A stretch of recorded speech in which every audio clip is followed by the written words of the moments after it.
please? I've been dreaming of a white Christmas. Hey, it's Klein and Alley, and I'm Pantyhose Greg. I have been enjoying a little mistletoe this morning, just in case you were wondering why I'm so damn happy. Klein Alley Show. 106.7 KROQ FM in HD Pasadena, Los Angeles, Orange County. This is the world famous KROQ. Good morning. Feels like it should be a Friday, but it's a Tuesday. Here we are at KROQ, Klein Alley Show. It's when the days start blending together. They sure do. Hey, speaking of which, world premiere music coming up later this morning. The concept that we presented to Wolves of Glendale last week, a song about the week that is upcoming, that random weird week that happens between Christmas and New Year's where no one knows what day it is, no one knows what time it is. Dead Week. Dead Week will have its world premiere on KROQ later this morning. It is, think of all the holiday songs, including the one you just heard a moment ago from Smashing Pumpkins. There have been hundreds, if not thousands, of holiday songs. Yet for some reason, nobody has ever written or released a song about that one random week between Christmas and New Year's. But we all know the feeling of that week. It's palpable. And I'm amazed that we can collab with a group like Wolves of Glendale and that they can actually get stuff done. Yep. Because I feel like if we were going to do that, it would have taken a lot longer.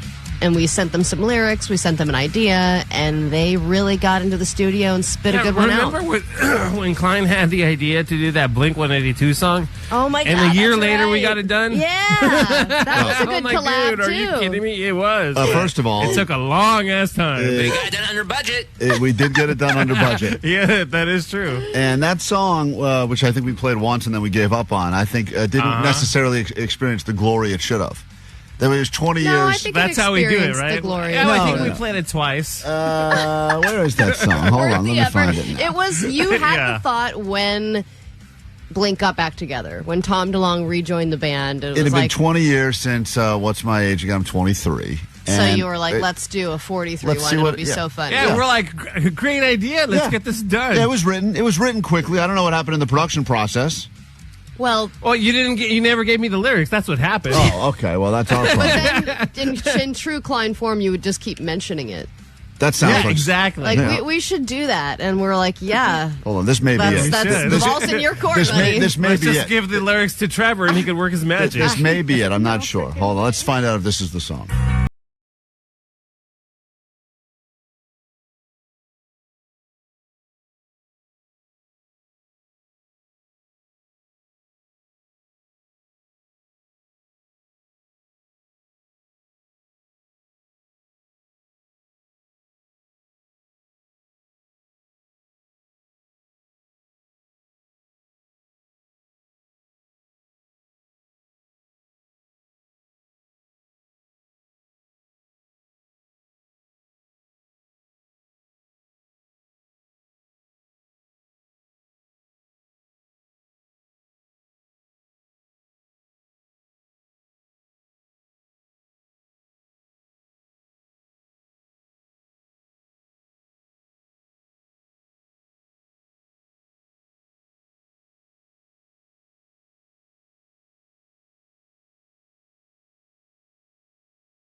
Nobody likes you when you're 43. Joe Rogan is my deity. My facial hair is a goatee. My friends say I should act my age. What's my age again? At the time I met her divorce attorney. No one should take half of all my money. Now I rent in Studio City, in apartment 4C. My friends say I should act my age. What's my age again? What's my age again? I don't think that song got the glory it should have gotten on this show. Well, We've heard Allie fall off her bicycle 5 million times. We heard that song twice. And you know how much effort that took? 0. It just took a little gravity. And it was gold, baby. Well, there you have it. The Blink song that no one asked for 20 years after the fact. And there you go. You know what? When Klein's... That song's a certified banger, according to the text line. Inspiration strikes. We cannot get in the way of it. I mean, you obviously have what it takes because you brought us the Weekend song. Hey, so the Weekend we song, can't question you. An absolute banger as well. Later this morning, Omar will play for us what he believes to be the top 10 drops that this show created this year. So we will be doing some recapping and looking ahead.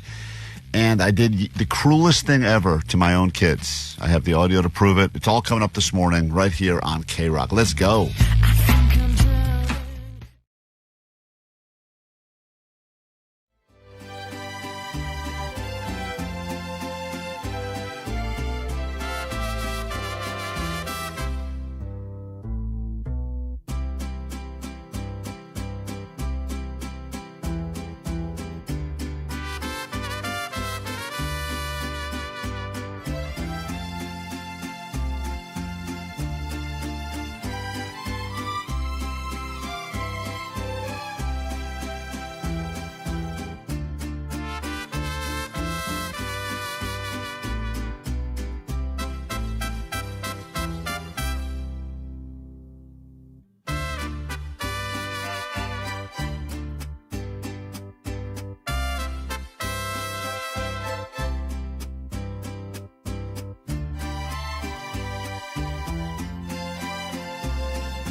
K-Rock. We are Klein Alley Show. If you need us, remember these numbers. You'll need them throughout the show today to interact with us. 800-520-1067. Call, text. You can check us out as we are streaming live. Currently still on YouTube. K-Rock's YouTube. You can watch the show, see what's happening in the studio, all the chaos behind the scenes. You can see us warm up. We're technically still warming up right now. We will be warming up straight up through about 10 a.m. And then usually we hit our stride right before the microphones go off for the day. Yeah, and then at about 10:15 is the cool down. A little bit later on the show today, the new hosts of Loveline. Loveline is back on K-Rock. It's the show that made me originally fall in love with this radio station. And we got Dr. Tara joining us. Kevin Kenny will be in here, and we'll be answering any of your love and relationship questions. We won't be because we're not experts, but we'll be here to, of course, judge you, and they'll be here to actually answer the questions. So we got that to get to a little bit later this morning. It was such a throwback listening to that. Really was. And I didn't realize it was the same original number. Oh, yeah. I don't the even know original number from Loveline. I can't believe they still had it. This place, as you know, they stopped paying. So would have sold that to the highest bidder by now. Everything around here feels like, how many times did our text line shut down because they forgot to pay the bill? Totally, but you know every what? month. I bet they did sell it to the highest bidder and then they had to buy it back. I doubt it. And This paid company way never too would have much. bought it back. But yeah, the whole 1-800-LOVE-191, still the number. When I heard that, I was like, no effing way. It Unbelievable. was nice. It was comforting in a weird way because I used to watch the TV show. It was just so comforting to hear people bitch about their sexual problems again. So we'll get into that a little bit later on the show today. Of course, we will world premiere that brand new song, a collab between us here at K-Rock and the Wolves of Glendale, all about that upcoming week that happens at the end of the year. It's called Dead Week. The prank I pulled on my kids, explaining to them that this would be the year we donated all their presents to charity instead of giving them the presents. That did not go well. We'll listen to that. Boy, they hate me now. And even Omar. Omar rarely... I'll send Omar audio throughout the day. He usually just quietly takes it, puts it in the system. Even he felt the need to text me back that this was really messed up. Really? It was. Oh my God! Like when you hear the audio, Allie, you're going to be like, these poor children are scarred for life. Yeah, but you know what? Then they Omar get made the me feel glory really of bad. knowing that it's not true, and then it makes the gifts even sweeter. Omar made me feel very bad. Those moments, that moment, and it goes on. It's not like, hey, kid, we're giving your kids gifts to charity. Psych! It goes on for a long ass time. It does go on for a while. Yeah, it's like you hear these poor children's souls get crushed and demolished and destroyed. Well, you'll hear and that. the spirit of Christmas, you could actually feel it leaving their bodies. Yeah, it's great. It's great. It's not great, dude. If it wasn't my can't kids, wait. it'd be great. But we'll get to that later this morning as well. And, of course, Unload Go Together. So lots going on. If you'd like $100 of Allie's money, easy money, now would be a good time to call. If you've never called before for Allie Knows the News, perhaps you've heard it. You've said, what's the point? I'm never going to get through. It's a great week. A lot of people already out for the holidays. A lot of people decided, I'm not waking up early anymore. Forget it. I'll see you in 2025. So if you'd like $100 of easy money, call now. 800-520-1067. 5 questions about stuff going on in the world. Let's see how you do as you go toe-to-toe with Allie over there. We'll pay the people, and we'll do it next on K-Rock. Do your last minute Christmas shopping at K-Rock.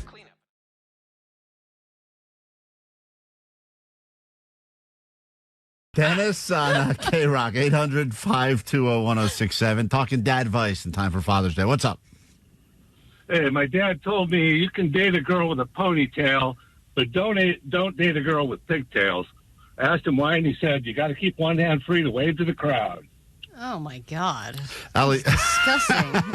Allie is getting more gay by the moment as she hears these conversations between fathers and sons, and they're all these like weird old pervy sex tips. Can you explain that one? I didn't understand it when I screened his call. I don't think we need to dwell on it. Let's just move on. Allie and I will demonstrate. Allie, get over here. We'll show you. Derek, what is the advice that you got from your dad? So my dad would always tell me before I left the house to watch my ass, basically meaning that, to keep alert and be careful. And he would say, Are you sure it wasn't Pride Month? And he was telling you, watch your ass. Watch your ass. Or as Vanessa wrote it up here, wash your ass. Also good advice for gay guys. I want you to know that it wasn't me. It was Johnny, and I understand. Wash your ass, not watch your ass. Yeah, he said watch your ass, not wash your ass. Oh, both, my God. Both good advice, though, as Allie pointed out. Very good advice. 213 said, my dad would always tell me, take care of your feet and your teeth. Those are the 2 things you always got to take care of on your body. I think that's good advice. Christine, I feel like dads in general don't give a lot of it. Usually moms are the ones that have the advice, the good advice at least. I feel like the deep life advice. but This I- is like, yeah. take care of your feet. Right, right. Wash your ass, son. Christine, you're on K-Rock. What dad advice did you get? Hello. Hello, Christine. Hello? Hi. Yeah. My dad told me if I caught my husband cheating on me to kill him and don't leave the scene of the crime and come back and kill him. Kill him right away. Okay. What? I think the advice is if you do kill him, don't leave the scene of the crime because then you look guilty. So kill him, but then stay there and act like Just surprised. kill him right away and Smart. then call dad. Wait. He was joking, though, right? Christine? No, he was serious. Oh, my God. He was serious. It was that way. It's a crime of passion. Oh, wow. That's Damn, dude. See, by It the way, goes deep. That's good advice. I mean, think about it. Of all the advice you're going to, if you do kill the guy, stay there. So at least it's a crime of passion. And then punch yourself so it seems like self-defense. Allie, that's now you're getting weird, I think. Now this is weird. Eileen, welcome to KROQ. Dad advice. What is the best or worst dad advice you got? Hi. Yes, my dad always said beauty fades because I was a cheerleader, but brains don't. So I went to law school. Wait, beauty stays, but brains don't? Beauty No, fades. beauty fades. Oh, fades. Oh, okay. But brains don't. In other words, By the way, That's brains an also brains definitely fade. If you've ever tried to Oh, talk to an yeah. old person, good luck with that. I have early onset dementia. They fade fast. Yeah, Allie's never had the beauty to start with, but the brain I is was already fading. I mean, really, I'm serious. Craig, what real dad advice did you get over the years? Go ahead. Yeah, we were on our way to Vegas, and it was my best friend's dad. And he told us the hookers you want, you can't afford, and the ones that you can afford, you don't want. God, that's so true. Uh-huh. Do you think he Never came forget up without himself and was like, that's good. I got to pass that on to my kid. I am like Confucius. Like, all right. Well, listen, I mean, this is, once again, these are only things, moms don't waste their time with this nonsense. This is like... I think my mom said the hooker thing to me. I believe that. Hutch on KROQ, good morning. Hey, good morning, guys. Listen to you guys all the time. Thank you, Great. Hutch. Yeah, hey, best advice that my father gave me is while you're young, work hard. Work never kills. And you know what? 47 years I've been working hard with him as a mechanic in Pasadena, California. That's good. You actually live by the advice. You stand by it. That's actually rare, I feel like, when you actually listen to the advice and do it. Well, I feel like dads always say work hard, too. And I feel like, in the newer generations in 2024, people are like working less than ever because they just want to kind of coast. Moises. Oh, hey, how's it going? What's up? What do Is you that got your for name, Moises? Yeah, it's Moses. That's either one. All right. Depends if, There's a lot of vowels written here. I tried to figure it out. What's up, Moises? So What I was... think I actually think that I have the best advice. My father basically told me, listen, before you get married, look at her mother because that's what she's going to look like. That's what she's going to Yeah, I got that advice before, and that's pretty spot on. Look at the mom and look at the arm connectors. I think what I'm learning is Yep. that men are very superficial. You're just learning that It's just now, all Allie? about vaginas and women and the way they look and what you can afford. By the way, there's a lot of advice I haven't even put on the air yet. and because don't I- have nose hairs. I don't It's think like, what? I don't think we can say a lot of these things, but yes, most of the dad advice is in that category. Oh man, this other one. Hold on, do you want me to? I will put it on. I wasn't going to put this on. William, go ahead. Allie wants to hear the advice you got from your dad. Go ahead. Hello. Hello? Yeah, Yep. what's up? You're on. Hi, William, long-time listener of you guys as well. What's your Since name? the Let's start 90s. with your name. William. All right, and you've got some dad advice. Yeah, my dad advised. All right, hold on. Before you give it to us, Allie, do you want to know who you're talking to? Sure. What's your name, sir? My name's William. Okay. Yeah, and so my dad advice was given to me. Hold on, Omar's just joining us. Go ahead. So let's Yeah, start who this you guys again. talking to? Yeah. I don't Who's this? know. I don't know who it is. Hello? Sir, your name? Yeah, William. Ah. Go ahead. Okay. You're Oh, on. William. Hey, William. Let's say hi to William. Yeah, hey, on what's KROQ. up? Hey, what's up, sir? Who's this? So my advice that Dad gave me. Wait, who's on the phone right now? Oh, Jake. hi, Jake. Who's calling? William. William's Oh, what's on. up, dude? William, go ahead. You got dad advice. It's KROQ. Who's next? Yeah, Dad advice. Wait, is, wait, who is this? Who is this on the line right now? It's William. Okay. William, go ahead, William. Oh, go ahead. Yeah. Wait, Hey, wait, guys, wait, who is it? Go ahead, Anonymous. That advice gave me. Oh, there's our time, guys.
KROQ, Klein Alley Show. 5 questions every morning right around this time, stand between you and riches, and some theme songs that were always sent in by you guys. She beats the kids because their eyes are blue. Let's find out if Allie knows the news. She doesn't beat them. Hazel. She puts them in cozy corner. That's what she does. It's a cozy corner. There are pillows. There's a little elephant chair. It's nice in there. Happens to be under a flight of stairs. So it happens to be. Don't mess up in Allie's house or you get under the stair treatment. She won't let her kid fight a gorilla at the zoo. Let's find out if Allie knows the news. Da, da, da, da, da, da. 5 questions. Let's go ahead and pay the people as we head to Norwalk this morning. Give you a shot at Allie's cash. If you didn't get through, didn't get selected, fear not. You'll have more chances to win money this week, including the final Allie Knows the News of the year, which will be on Friday. It's a Pick Your Poison Friday. And I think we're going to figure out a way to really jack up that jackpot, make it nice and worthy of Allie paying Are we going to figure that out? We're going to figure it out. We're going to force out. You mean I'm going to figure it out? We're going to make you do it. We're going to peer pressure you into doing it, is what I'm saying. We'll find a way. Hey, Evelyn, welcome to KROQ. Good morning. Good morning, Klein. Allie, I love you. Oh, thank you for the kind words. I would love it so much more if you won $100 of Allie's money. I got 5 questions here. Allie has not seen the questions. She's over there working on the news that she'll be delivering later this hour, but maybe our stories do not overlap, so she's going to leave the KROQ studios, and I will give you your questions. Please answer them quickly, confidently, accurately, and so we can pay the people as soon as Allie's out of here. There she goes, headphones down. As soon as she's out, let's go, Evelyn. Let's pay you today. Your round of Allie Knows the News starts right now. Allie Knows the News.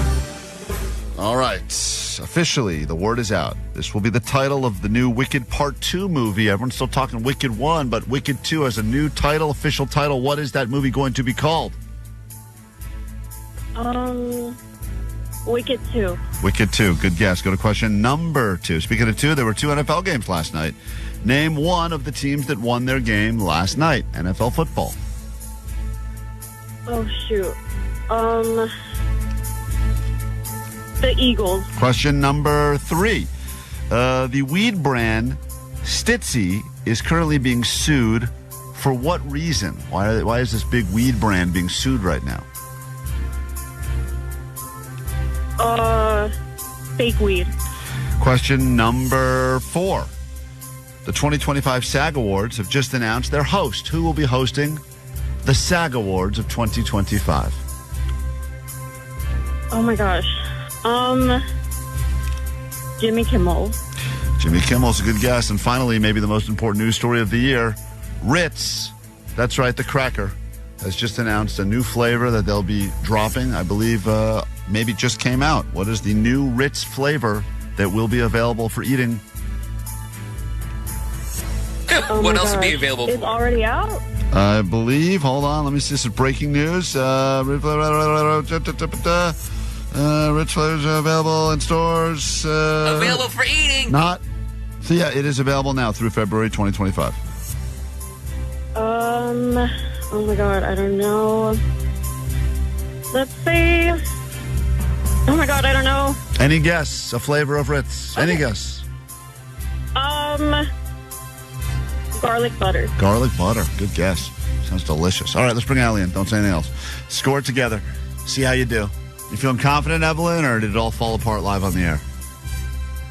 It's all going to fall apart on the air. Klein. Let's find I'm out. ready. That's kind of the theme of this show. Allie, here we go. Question number 1. All right, I'm ready. It's official now. The title for Wicked Part 2 has been released. What will they be calling the new Wicked movie? I know Allie's seen Wicked 1, I think 6 times in theaters, but what will they be calling Wicked 2? It's called Wicked for Good. Wicked for Good is the official name. I don't know why that was such a newsworthy story, but apparently it was. Well, because it's based on some of the Act 2 music. Got it. You don't understand because know. you're not a musical theater What's buff. the first one called? Just Wicked? Yeah, just Wicked. Boring old Wicked. okay. And this is called Wicked for Good. Yeah. And apparently that's a big story. Allie gets the point. She goes up 1-0. When is it going to come out? I can't wait. Question. Allie's already camping out in front of an AMC. It's crazy. We got a question number 2. There were 2 NFL games last night. Name one of the teams that won their game. The Vikings. The Minnesota Vikings won. Also, the Atlanta Falcons won their game as well. Allie goes up 2-0. And we go to question number 3. Who was the other one? Well, the Falcons would have accepted that as well, not the Eagles. They did I not was play. so close, though. You I said did Eagles. have a bird. Yes, you were close. Yeah. We go to question number 3. Yeah, let give it be known. Give her a half a point for being close. Question number 3. The 2025 SAG Awards have just announced their host. Who will be hosting that award show? Kristen Bell. Whoa, Allie, on a bit of a sweep right now. That is correct. This is when I start getting my screeners. She guessed Jimmy Kimmel, and she was wrong. We go to question number 4. Question 4, Allie. Here we go. The weed brand Stitzy is being sued right now. But Right. for what reason are they being sued? Because they're not being clear about how potent their products are. All right. She guessed fake weed. It's actually quite the opposite. I guess the weed is way more potent than they are saying. So people are getting real high. Oh, man. People are getting like marijuana-induced psychosis. Yeah. Noobs. And They're finally, lightweights. this could be a real sweep for Allie, but final question, just in time, maybe the biggest story of the year. Ritz Crackers just announced a new flavor that they're dropping on the public. Dude. What is the new flavor of Ritz Crackers? It would go perfectly with all the Stizzy products. Sure wouldn't would. it? That would be a spicy queso flavor. She guessed garlic butter. Good guess, but unfortunately, or fortunately, depending on how you look at it, spicy queso Ritz. You take the whitest person cracker ever and you say, how do we make this appeal to more people than just boring white people? Oh, I know. Let's do spicy queso. No, but all the boring white people are like, oh, really? I'm going to live a little. Well, Allie would know that. She does love crackers, and she is a boring white person. That's true. Well said. Hey, congratulations. Well, no, I'm sorry. Me. Not Allie, Congratulations, me. Evelyn, you got nothing right. So, Allie, what do you want to shamefully admit? Or, Evelyn, what do you want to shamefully admit? I'm sorry. I'm stupid Evelyn, and Allie knows the news. Beautiful. I love that. Great nickname. Stupid Evelyn, I want you to call more often. Please identify yourself as such. The show is so good for self-esteem. Hey, we should write a parody about this song. Not just ours, but everyone's. Hey, we should. It's KROQ.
It's officially almost the end of the year, which means every day a new list gets released as we look back upon the year that we are almost through or look ahead at the year we're about to enter. It's time for day number 7 of the 12 days of Listmas.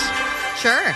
Let's just go with that. And today we are going to tackle perhaps the most important list we've covered so far. And we've already covered biggest porn search terms of the year. And what else is there? What else could there possibly be? But this one is pretty big. This is a list that is based on current trends and common complaints, the top 10 annoyances of the year. These are the 10 past year. These are the 10 most annoying things to people. How can they just whittle it down to 10? I mean, you think about all the things we experienced in 2024. So many things were annoying, and you could argue things like inflation was annoying, but... Yeah, I mean, there are things that are always going to be annoying, just evergreen annoying, but we're talking about based on the current trends. So, things that are probably going to have something to do with technology or new ways to order food, all that kind of stuff. I'm going to say one of the biggest annoyances of this year is all of the tipping that is asked for everywhere you go. The tipping screen everywhere, the tip for this, tip for that. Go anywhere now. Dude, like the counts. I went out to eat, and there was the regular tip thing. You could do like the 15, 18, or 20.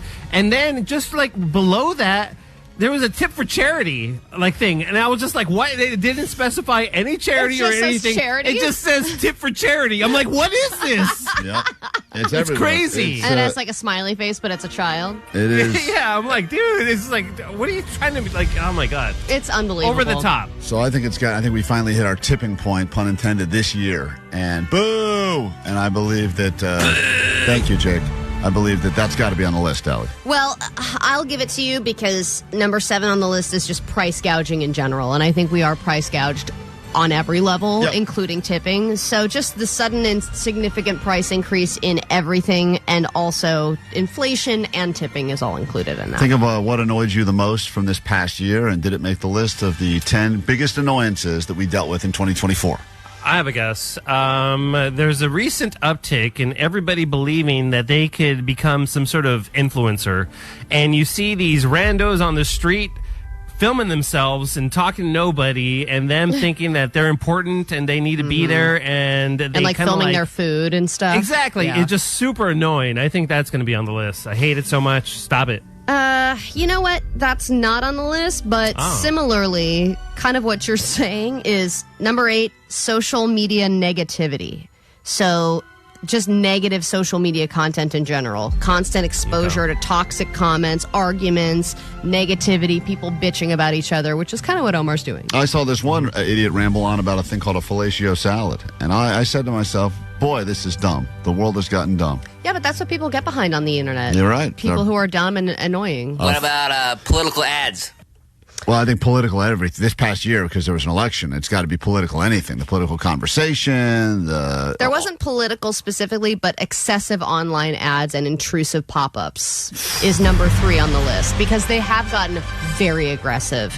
Or sometimes they'll start halfway through you reading something. Like, you think you're in the clear, you've gone to a website, you've started reading what you want to read or watch, and then boom, they bang out. 2 or 3 minutes in, the ads come. Right. These are the most annoying things from 2024. I would argue many of these things would be annoying every year, but for whatever reason, these were the things that annoyed people the most this past year. Well, some of these things are just on the uptick, or people are getting fed up with them now. How about when your co-host decides that she's going to get COVID randomly 3 years after anyone else has ever had COVID? Brings it into the workplace. Is that on there? No, that's Vintage not on the list. It's vintage COVID. Vintage. I'd have to imagine, because it feels like this year more than ever before, all flights have been delayed, canceled.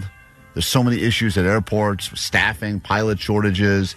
Flying this year has been the most turbulences on the uptick. It feels like this year, everything involving air travel has been super annoying, more than ever before. Not on the list, but I will say that in the world of canceling, cancel culture is now at the top of the list at number 6. The pressure to condemn somebody based on one single mistake. Oh, we're moving past that now? Yeah, people are annoyed by it now. Thank God. What about the everybody's taking their pet and calling them a service animal trend? That is like, hey, here's that's my such a good parrot. one, but that's not on the list. What? Wait, I did. Oh, I will also say, Klein, that in relation to flights, man-spreading was number 10 on the list. People taking up excessive space on flights or on public transportation. Yeah, but I feel like all women have a problem with man-spreading. Yes, but it never changes. No, it doesn't stop. Because we got this guys need room for their giant Got this Ds. giant junk and these giant balls. I couldn't Allie. possibly close my legs. Couldn't understand what that's like. And Allie's got the biggest labias in town. Oh, you yeah. would think she would I need a woman woman spread. Oh, God. This has got shrinkflation on the list. Like everything is coming in smaller portions. You know, the Oreo cookies and the burgers, everything's getting smaller. No, that's not on the list. You know, one of the biggest ones, number 2 on the list, is in general subscription fatigue. So having to manage all of your subscriptions. It's a great one. Often hidden with fees and difficult cancellation processes. So that's number 2 on the list. I made it my mission. This is one of my goals. It should not be that hard to achieve, but it will be. Happen. I'm going to go through at some point this week, and I'm going to figure out exactly how much crap I'm paying for that I don't even know about. And there's a lot of it because I just got a charge the other day for Been Verified, which I think I used like 4 years ago to do a background check on a babysitter.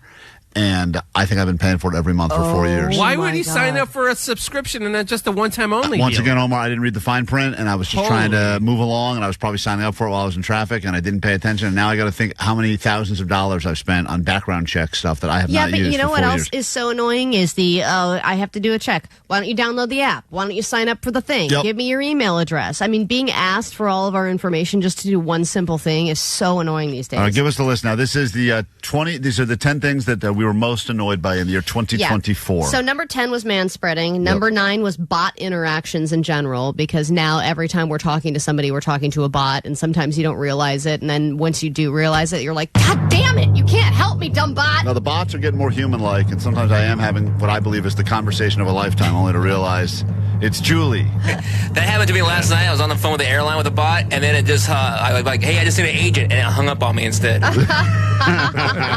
Number 8 was social media negativity, as I said. Number 7 was price gouging in every way. Number 6, cancel culture overreach. So we're over cancel culture. Number 5 is slow internet speeds. So just people can't tolerate it anymore. Number 4 is something that we're doing on the show today, clickbait. Clickbait. Misleading or exaggerated news titles that when you click on them are actually just a complete waste of time. You have the one key you need if you want to make your lady have an orgasm every time. That's coming up a little bit later this morning on Clickbait. Yep. Number 3, excessive online ads. Number 2, subscription fatigue. And number 1 is the relentless stream of alerts on your phones, email, apps, constant notifications. The updates on all things. All right. That's strong. We give you a audio notification right now. We're streaming live on YouTube as we speak. It's KROQ. Time stood still.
K-Rock, your Klein Alley show. Lots of ways to get involved in the show. Text line open now. Phones open now. 800-520-1067. Get you into Six Flags later this morning. Magic Mountain. Also give you some tickets to go see Aziz Ansari.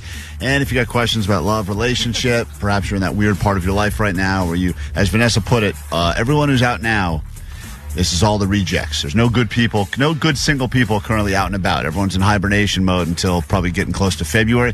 That's her theory, at least. But we will have the new hosts of Loveline back on K-Rock Sunday nights in the studio a little bit later this morning to help tackle your questions and answer some of ours as well. Some comments on the list that we just went through, some of the top 10 most annoying things of 2024. 831 said, did you know how many apps I had to sign up for at Almost Acoustic Christmas to get free stuff?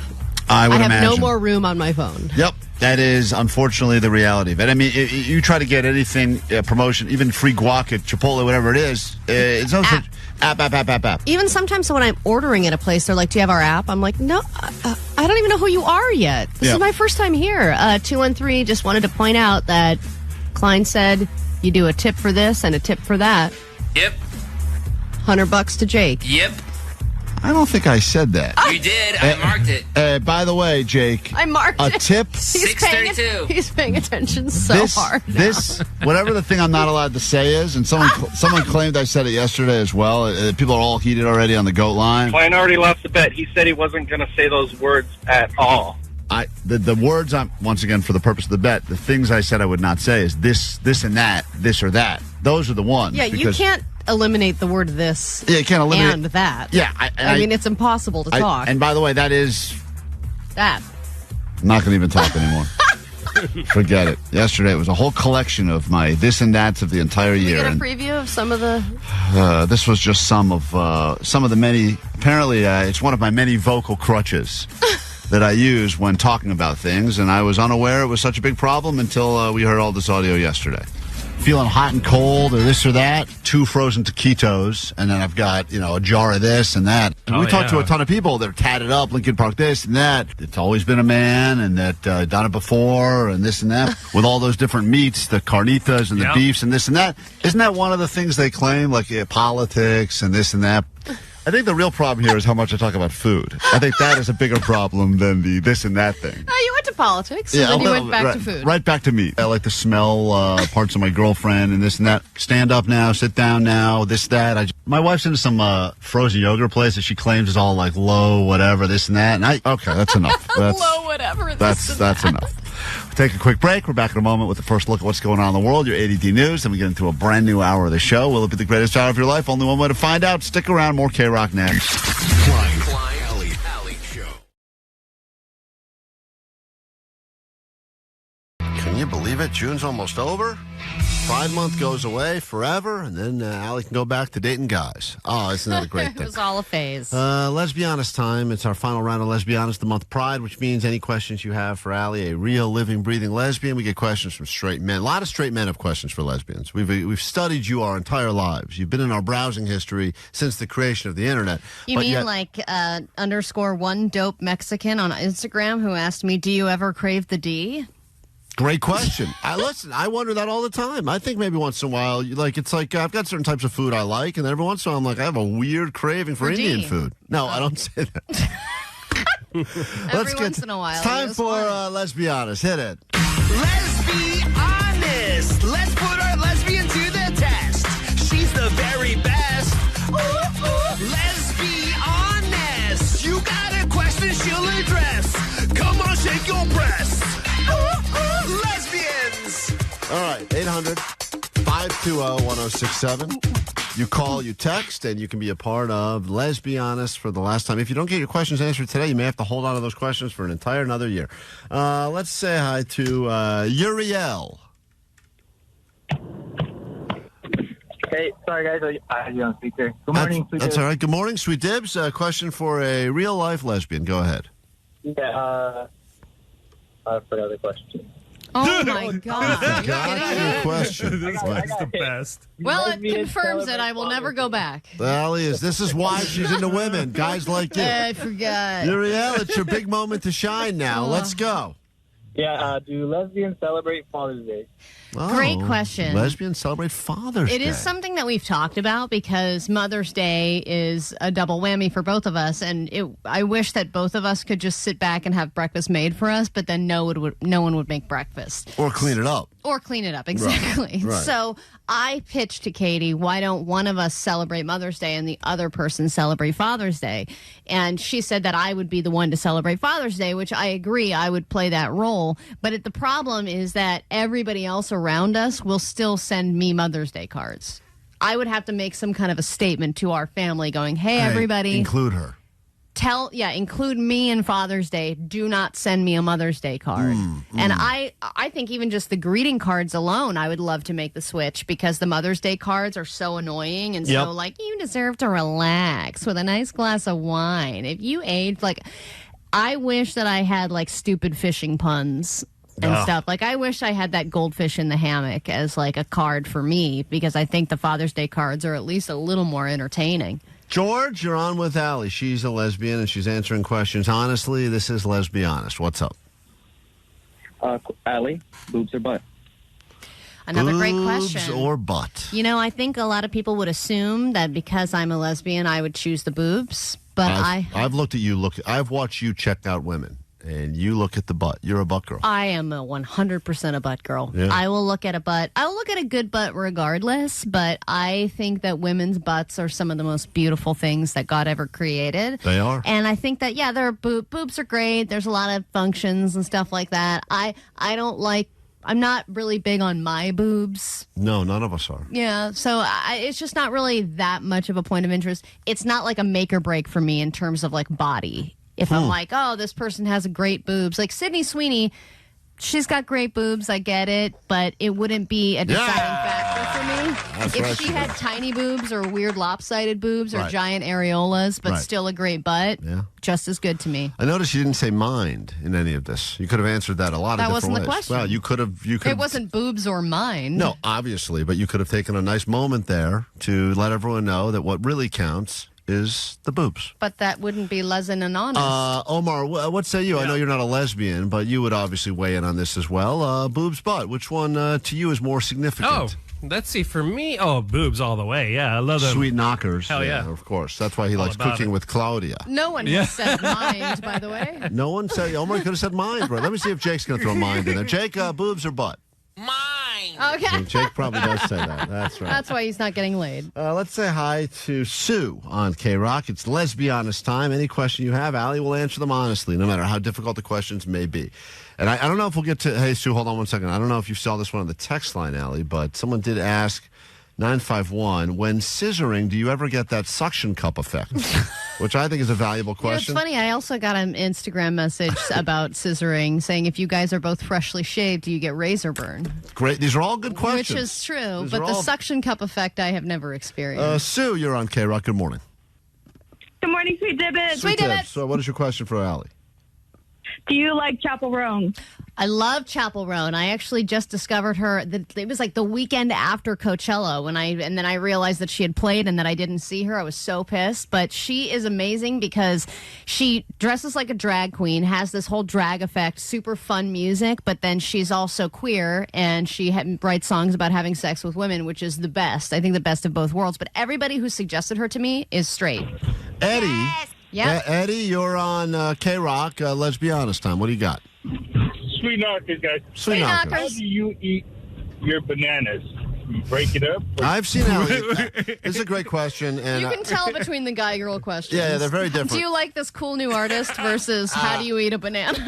Allie will throw the banana out and just lick the peel. I've watched her do this many times. Actually, motorboat the peel. Yeah, that's her way of eating the banana. Eddie wants to know: do you ever eat full banana or do you break it into pieces first? You know how I eat a banana. You slap it on your face? No. How do you eat a banana? I slap it on my Is that a real question? How do you eat a banana? No, I eat it, break it up into tiny little pieces. Ivan on KROQ. Let's Be Honest. What's up? So, do you find it offensive if somebody says, "Hey, what's up, bro?" or "Hey, what's up, man?" You know? No, and weirdly, I like it. Johnny comes in every morning and says, "What's up, fellers?" Yeah, Johnny does And I'm give like, us the "What's fellas. up?" I don't know. I just want to be one of the boys. We up, guys. He throws that in there a lot, and Allie's just like, all right, nice. I've never been one of those people who's like, let's get rid of the term guys. You know, how everyone says guys to guys and girls or everybody, and I think it's great. Andrew, final question we have time for in this edition of Let's Be Honest. Make it a good one. As a straight male, my question is, who pays for dinner when you guys go out? This is a great question. This is really the question. And El Cheapo, I don't know if Allie's going to answer this as a lesbian or as El Cheapo. It's so tough. You know what you do when you can't decide? Let's talk about like a first date. Break a glass and sprinkle it on top of your meal, and then no one has pays, to pay. Right? There's shattered glass on the meal. That's an El Cheapo answer, though. But when you were first dating, a woman, you were on a first date with a brand new woman. That must be a weird thing, right? The bill comes to the table. The both of you just look at it and go, what is this? We just slide it back and forth over just and keep over sliding again. it? Sliding it, Until- sliding it, sliding it, sliding Until it. someone's wrist hurts? I can't remember back then. I think I was so broke back then that I could never pay for anything. So if anyone was willing to pay, I would let them. But now, since I'm the man in the relationship, Klein, and there has to be roles. Got to be roles. I'm actually the only person who remembers to bring payment. So Smart. I'm the one who pays.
Get into your ADD news right now on KROQ. Then we get into a brand new hour of the show, including some world premiere music. The first ever song written about that one random week that happens between Christmas and New Year. It's called Dead Week. No one knows what to eat, what time it is, what to wear, where to go. It's a very strange week. The Bermuda Triangle of the entire year is almost here, and we convinced Wolves of Glendale to put a song together.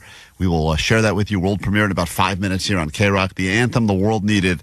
That is coming up. But first, let's find out what's going on in the world together.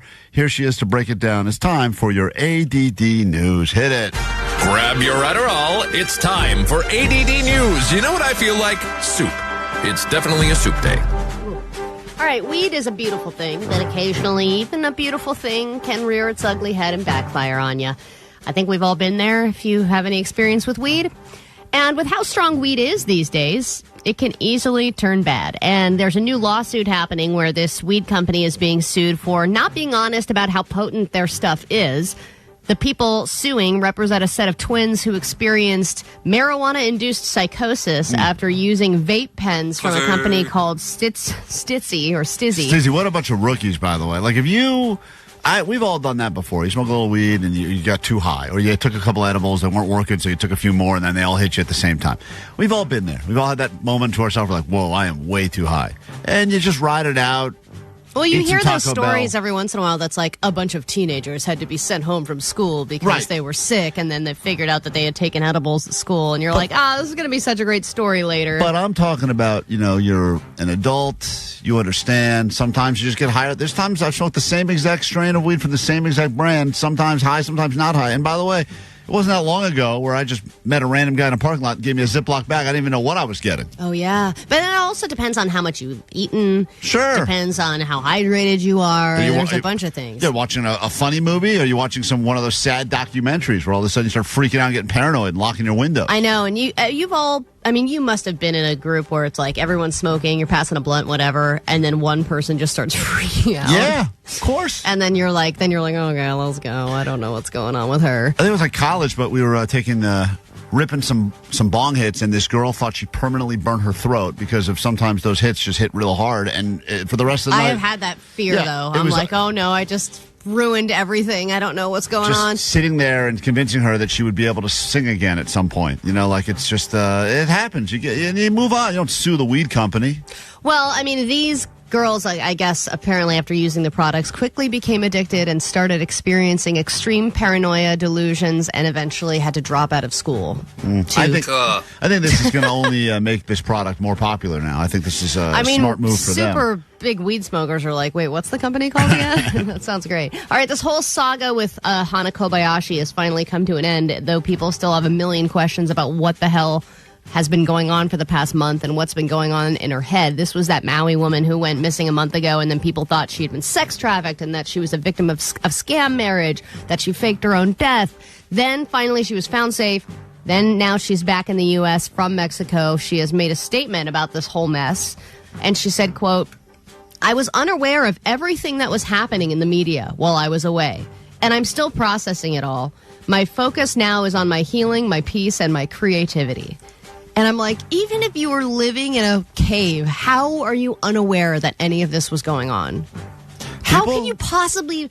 This was a huge national story for a month of looking for you. Right. And nobody Sometimes- even told you, hey, maybe some people, your family perhaps, is looking for you? I mentioned... Her dad took her life, unfortunately. Yes, your dad died. I mentioned something the other day to my wife about Shohei Ohtani, and she said, "Who's that?" And it was crazy to me because I thought, how could you be living in L.A. and over the last year, Yeah, not but in her even, circle, that's not even a part of the conversation. Right, but what a massive story, not just in sports, but it permeated pop culture, I guess. It was a big story. And she is like, what is that? I go, what is that? Yeah, It's the but Dodgers, I the feel like biggest- sports are easy to cut out of your life. If there's a nationwide search for somebody, I feel like everyone gets wind of it.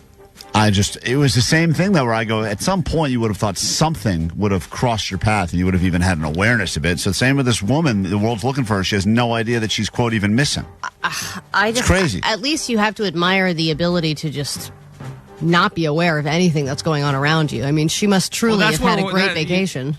No, I think that's one of her goals. She wanted to live off the grid. That's why she kind of flew into LAX and then just kind of didn't go to a connecting flight and went down to Mexico because she didn't want to be found. She wanted to disconnect. She wanted to disconnect from her whole family without telling anybody, because I get wanting to live off the grid, but tell your family I'm safe. Yeah, but you know what I then- mean? Like, But her she family didn't- but- thought she was dead. Yeah, but then you're But you not don't off know the what- grid. You're, if someone knows where you are, if you really want to experience, I just want to be off the grid, escape it all, I agree it's a selfish thing to do. It is. If you don't think, a lot of times these people don't think anyone even cares about them. I don't know what her story was, but they just feel like no one is even going to miss me, so they just go, I'm just going to go off the grid. And of course, immediately people are like, where the hell is... Yeah, but you just have to communicate that. Like, I have a cousin who is an off-the-grid guy. He is always in a different state. He's always traveling. He's just like a nomad. He will never settle down. And it's like, periodically people will be like, where's Brian? And be like, I don't know, Wyoming, I guess. But everyone just knows that about him. Right. But you can't just be like, all right, now I'm an off-the-grid person and tell nobody, and now everyone's just afraid that you're dead. Well, I guess you But can. also, I don't think she expected the big search. Do you know what I mean? Like, she thought in her head she That was just they'd going be like, to go where's down to Hannah? Mexico. Whatever. Yeah, exactly, right? That's Depending crazy. on what kind of relationship they had. All right, I believe today or tomorrow is when the holiday shopping panic officially begins. And you start going, oh my God, it's only 7 days till Christmas, 8 days till Christmas, etc. Is that the panic setting in for you? Yeah, I just realized I was going to do it yesterday. I forgot. Today's the day I'm going to get started. But here's the thing, 40% of people are completely unaware of any holiday shipping deadlines whatsoever. So they're going to start their Christmas shopping now, and they have no idea when the deadlines are for when things are supposed to arrive in time for Christmas. And they predict that this year packages will take longer to arrive. I ordered my last things yesterday. I finished my Christmas shopping. Oh, you're the worst. And I hate some people of like that you. stuff is not going to arrive before Christmas. And I bought it on Amazon. I'm like shocked. Yeah. Wow. But that's Yeah, just that's how it what's is. happening. But the mail date is tomorrow for regular USPS ground, cheap. Right. And then the 21st if you want to do that fancy USPS priority crap, which I don't think Yeah. anybody does, right? And by All the your way, presents are coming in on December 27th, just so you know. So you guys are going to receive pictures of your presents. nice. Nothing better. I love nothing, pictures of presents. Nothing gets me more excited than a picture of my present. And the way the USPS works, by the way, if they'll quote guarantee, or they'll say, yeah, it'll be there by Christmas. And then if it's not, they go, Oopsie. well, that's on us. What are you going to do? Merry Christmas. They don't really stand by that at all. I mean, it's They like, just tell you you're a priority. right, they put priority on there, and then you feel good about yourself. We get into a brand new hour of the show right now with a world premiere song. Klein Alley Show. 106.7 KROQ FM in HD Pasadena, Los Angeles, Orange County. This is the world famous KROQ. Just after 7 o'clock on a Tuesday morning for many people. This is the home stretch of 2024. We are live on KROQ right now. Thanks for hanging out. You can listen to us on the radio as the good Lord intended, or perhaps if you'd rather, you can take a look at what's going on here in the studios. We are streaming live on YouTube as well, on KROQ's YouTube page. So listen, watch, do a combination of both. The choice is yours. Lots of ways to interact with the show. Text line phones, 800-520-1067. If you're new to the show, nice to meet you. I'm Klein right there. There's Allie over there. Morning. You got DJ Omar Khan, the audio sniper. That guy right there is Jake the Nerd. What's up? In the back room, taking them calls, Postmaster Johnny. He does not like it when I speak ill will about the U.S. Postal Service. And then Vanessa at 800-520-1067. This hour, lots to get into on the show. We kick things off, though, with a world premiere song here at KROQ. Think about all of the amazing bands that we've world premiered over the years. First time you ever heard Nirvana. First time you ever heard Foo Fighters. First time you ever heard Pearl Jam. Some of the iconic artists that were at KROQ's Almost Acoustic Christmas. You heard them for the very first time here, and they give KROQ credit. I heard Smashing Pumpkins up there on stage going, hey, without KROQ, we got nothing. A lot of bands have said that. Wolves of Glendale, local band, Glendale, California, comedy rock band. And they were up for the challenge of helping us to create a song to celebrate that 1 week that happens after Christmas and before New Year's Eve. It's a strange week. It's that weird week, but it's some people's favorite week because it's just there's no responsibility, there's no expectation, and you kind of don't know what to do with yourself. Maybe you're not even going on a vacation, you're just kind of hanging out, and it just feels weird, but it's kind of nice. It is that no expectation week, and it does feel like time moves differently that week. No one really knows exactly what day it is. It is a real, like we've said before, like the Bermuda Triangle of the year, and we've called it Dead Week, and here's a world premiere song on KROQ. Wolves of Glendale, thank you for doing this for us. A collaboration. If you like the song, it was our idea. If you don't like the song, it was their idea. This is called Dead Week on KROQ. There's Hanukkah, Kwanzaa, and Christmas, but there's one that we forget that should be just as famous. Dead Week, it's that weird week between Christmas and New Year's. Dead Week, no more food, but buying groceries feels weird. Dead Week, what time is it? No one knows. Dead Week, it's been 5 days and you're in the same clothes. Captain Crunch for dinner, string cheese for lunch. Something feels wrong, I have a hunch. It's Dead Week. Dead Week. World premiere on KROQ. Now when I experience Dead Week, I'm going to have that in my head. They know how to write something catchy. They do. Sometimes you got to hear it even twice. There's Hanukkah, Kwanzaa, and Christmas, but there's one that we forget that should be just as famous. Dead Week, it's that weird week between Christmas and New Year's. Dead week, no more food but buying groceries feels weird. Dead week, what time is it? No one knows. Dead week, it's been 5 days and you're in the same clothes. Captain Crunch for dinner, string cheese for lunch. Something feels wrong, I have a hunch it's Dead Week. There you go, the official anthem of Dead Week, which is coming up. I love it. So It has thank like a certain strut to it. Sure does. When you're walking around, you can find parking everywhere. Love It's that like, week. Yeah, Dead Week, baby. There you have it, the first official song to celebrate the week that we will all encounter at the end of the year. Thanks, Wolves. Thank you, Wolves of Glendale. Good local band, good boys. Lincoln Park as we kick off a brand new hour of the show right now on KROQ.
KROQ, Klein Alley Show, the most interactive show in all of radio. We've got phones here at 800-520-1067. If you want to join us, you can always leave messages on the GOAT line. That number is 844-956-GOAT. Once a week, we spend some time to go through, unload GOAT, make room for everything else that you possibly have. It could be a comment, a critique, a criticism, a complaint, every once in a while a compliment.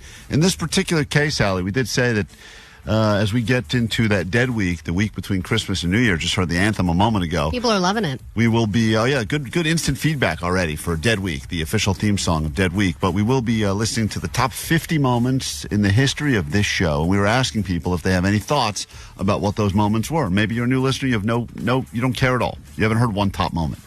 Maybe you're someone who's listened for a little bit and you go, you know what? The funniest thing I ever heard was when Allie fell off the bike or whatever. So people have been leaving their thoughts on the GOAT line as to what moments should be re-aired during the top 50 moments of the history of the show. You mentioned that for the best of segments you're going to be doing while you're on break, you wanted to state listener requests for segments to include And I've got a nice little list of those that I think would be great to hear again on the air. And Jake's already kind of put together a list, and we've looked over, we've rearranged some stuff, but we do want to make sure that we have yours in there as well. Here's a small list for you. This is one guy's small list. Okay. Some of the single-person spotlights from back in February where Omar was dropping all those hilarious sound clips.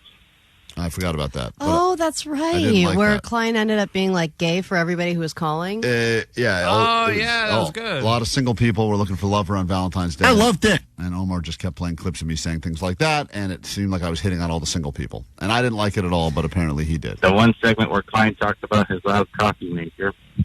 Oh, the coffee maker. Yep. I think we flagged that one. Yeah, there she blows. Did you guys ever throw that thing No, away, it's or still does there. Vanessa still have it? Still there on the desk. but Vanessa doesn't even use it. I we're- think she's too embarrassed. really? Yeah, it's too loud. We're out of pods. Yeah. Jake's trips to the pawn shop. Yeah, I always love when Jake goes to the pawn Oh, shop. yeah, those are great. Some of That's those, on our some of those list. will be in the top 50. When you first discovered Klein.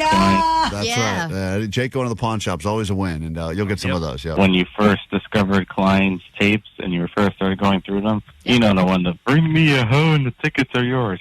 You have to play that. too, and your tickets are yours. Okay, great. That was a They're great moment. yours, I You tell have you. to play that segment again. That's one of the funniest things I've ever heard in my entire life. This guy thinks it was one of the funniest things he's ever heard in his entire life. Yeah, definitely. I don't know if that's going to make the top 50, guys, but it's a good suggestion. Play Yes, that it segment will. again. That is one of the funniest things I've ever heard in my entire life. Okay, great. Night Rider. Strong list so far. This guy's put together. The prank call that you guys did to the mechanic in the wind chime store when Allie made that sound, I was like, "Ka-bam." Oh my God, I forgot about that one. I actually have that call. This is when Allie made that weird-ass noise with her mouth. There you go. She was trying to do her impression of a wind chime, a broken wind chime. We did Another call. great impression. Here's the call the guy's looking for. Villages. This is Al speaking. How may I help you? Yeah, hi there. I recently bought some wind chimes from you guys. Yep. I don't know if something is wrong with them, but I recorded some sound of them, and they don't sound like they did when I had first gotten them. Okay. Well, if you want to bring them in and exchange them, if we have them in stock, that's not a problem at all. I don't know if you've ever heard this before. Maybe I'm doing something wrong, but... I don't know if any of our wind chimes make that sound. I don't know which pair you bought. Can you tell me which wind chime it is? There's 5 different, columns, I guess, and the neighbors have been complaining because it's not a pleasant sound at all. Okay, well, if you want to bring it in and return it. Oh, there it goes. Yeah. I don't think that's the sound they're supposed to make. Yeah. Yeah, if you want to return them, if you have the receipt, we can give you a full refund. If you don't have it, we can do store credit or an exchange. And you have other wind chimes that don't make that sound there? Yes, we do. Okay. Yeah, because this one is it wakes me up every morning and night. Yeah. Oh, I'm sorry about that. That does not sound pleasant. But yeah, we definitely have other wind chimes that make a nice sound. Okay, great. Okay. I will bring these. Sorry, I can hardly hear you over these. I'll bring them back and we can do an exchange. I guess. Okay. Thank you. All right, well, I understand. Okay, I thought that was a top moment. I don't know if it's going to make the top 50, but there's your call for you. I think my favorite part now, listening back, is her asking you what kind of chimes they were and you trying to answer. Wouldn't even know. They have 5 calls. I don't have a lot of wind chime knowledge, so there you have it. If you have moments you'd like to hear when we listen to the top 50 in the history of the show, let us know on the GOAT line. You can text us, slide in the DMs, Klein Alley Show. We'll try to get them on for you as we're putting that together. It's going to be a nice hosted event. Gather the family around the radio like the good old days. Listen to some of the top moments from this show. It's our Christmas gift to you that cost us no money, just a lot of time and effort. 562, when you guys cut the Rizbin at the Cinco de Mayo party. Oh, that yeah. was a long time ago. Yeah, we turned our old boss's That was office like 40 into a bar. pounds ago for me. Yeah, Allie was so fat. That was the best. That was the best. I was like, that's what she sounded like when she walked. Quick break. We're back in a second. We got more show to get to next. It's going to be a Groupon Christmas, and we'll prove that to you after this.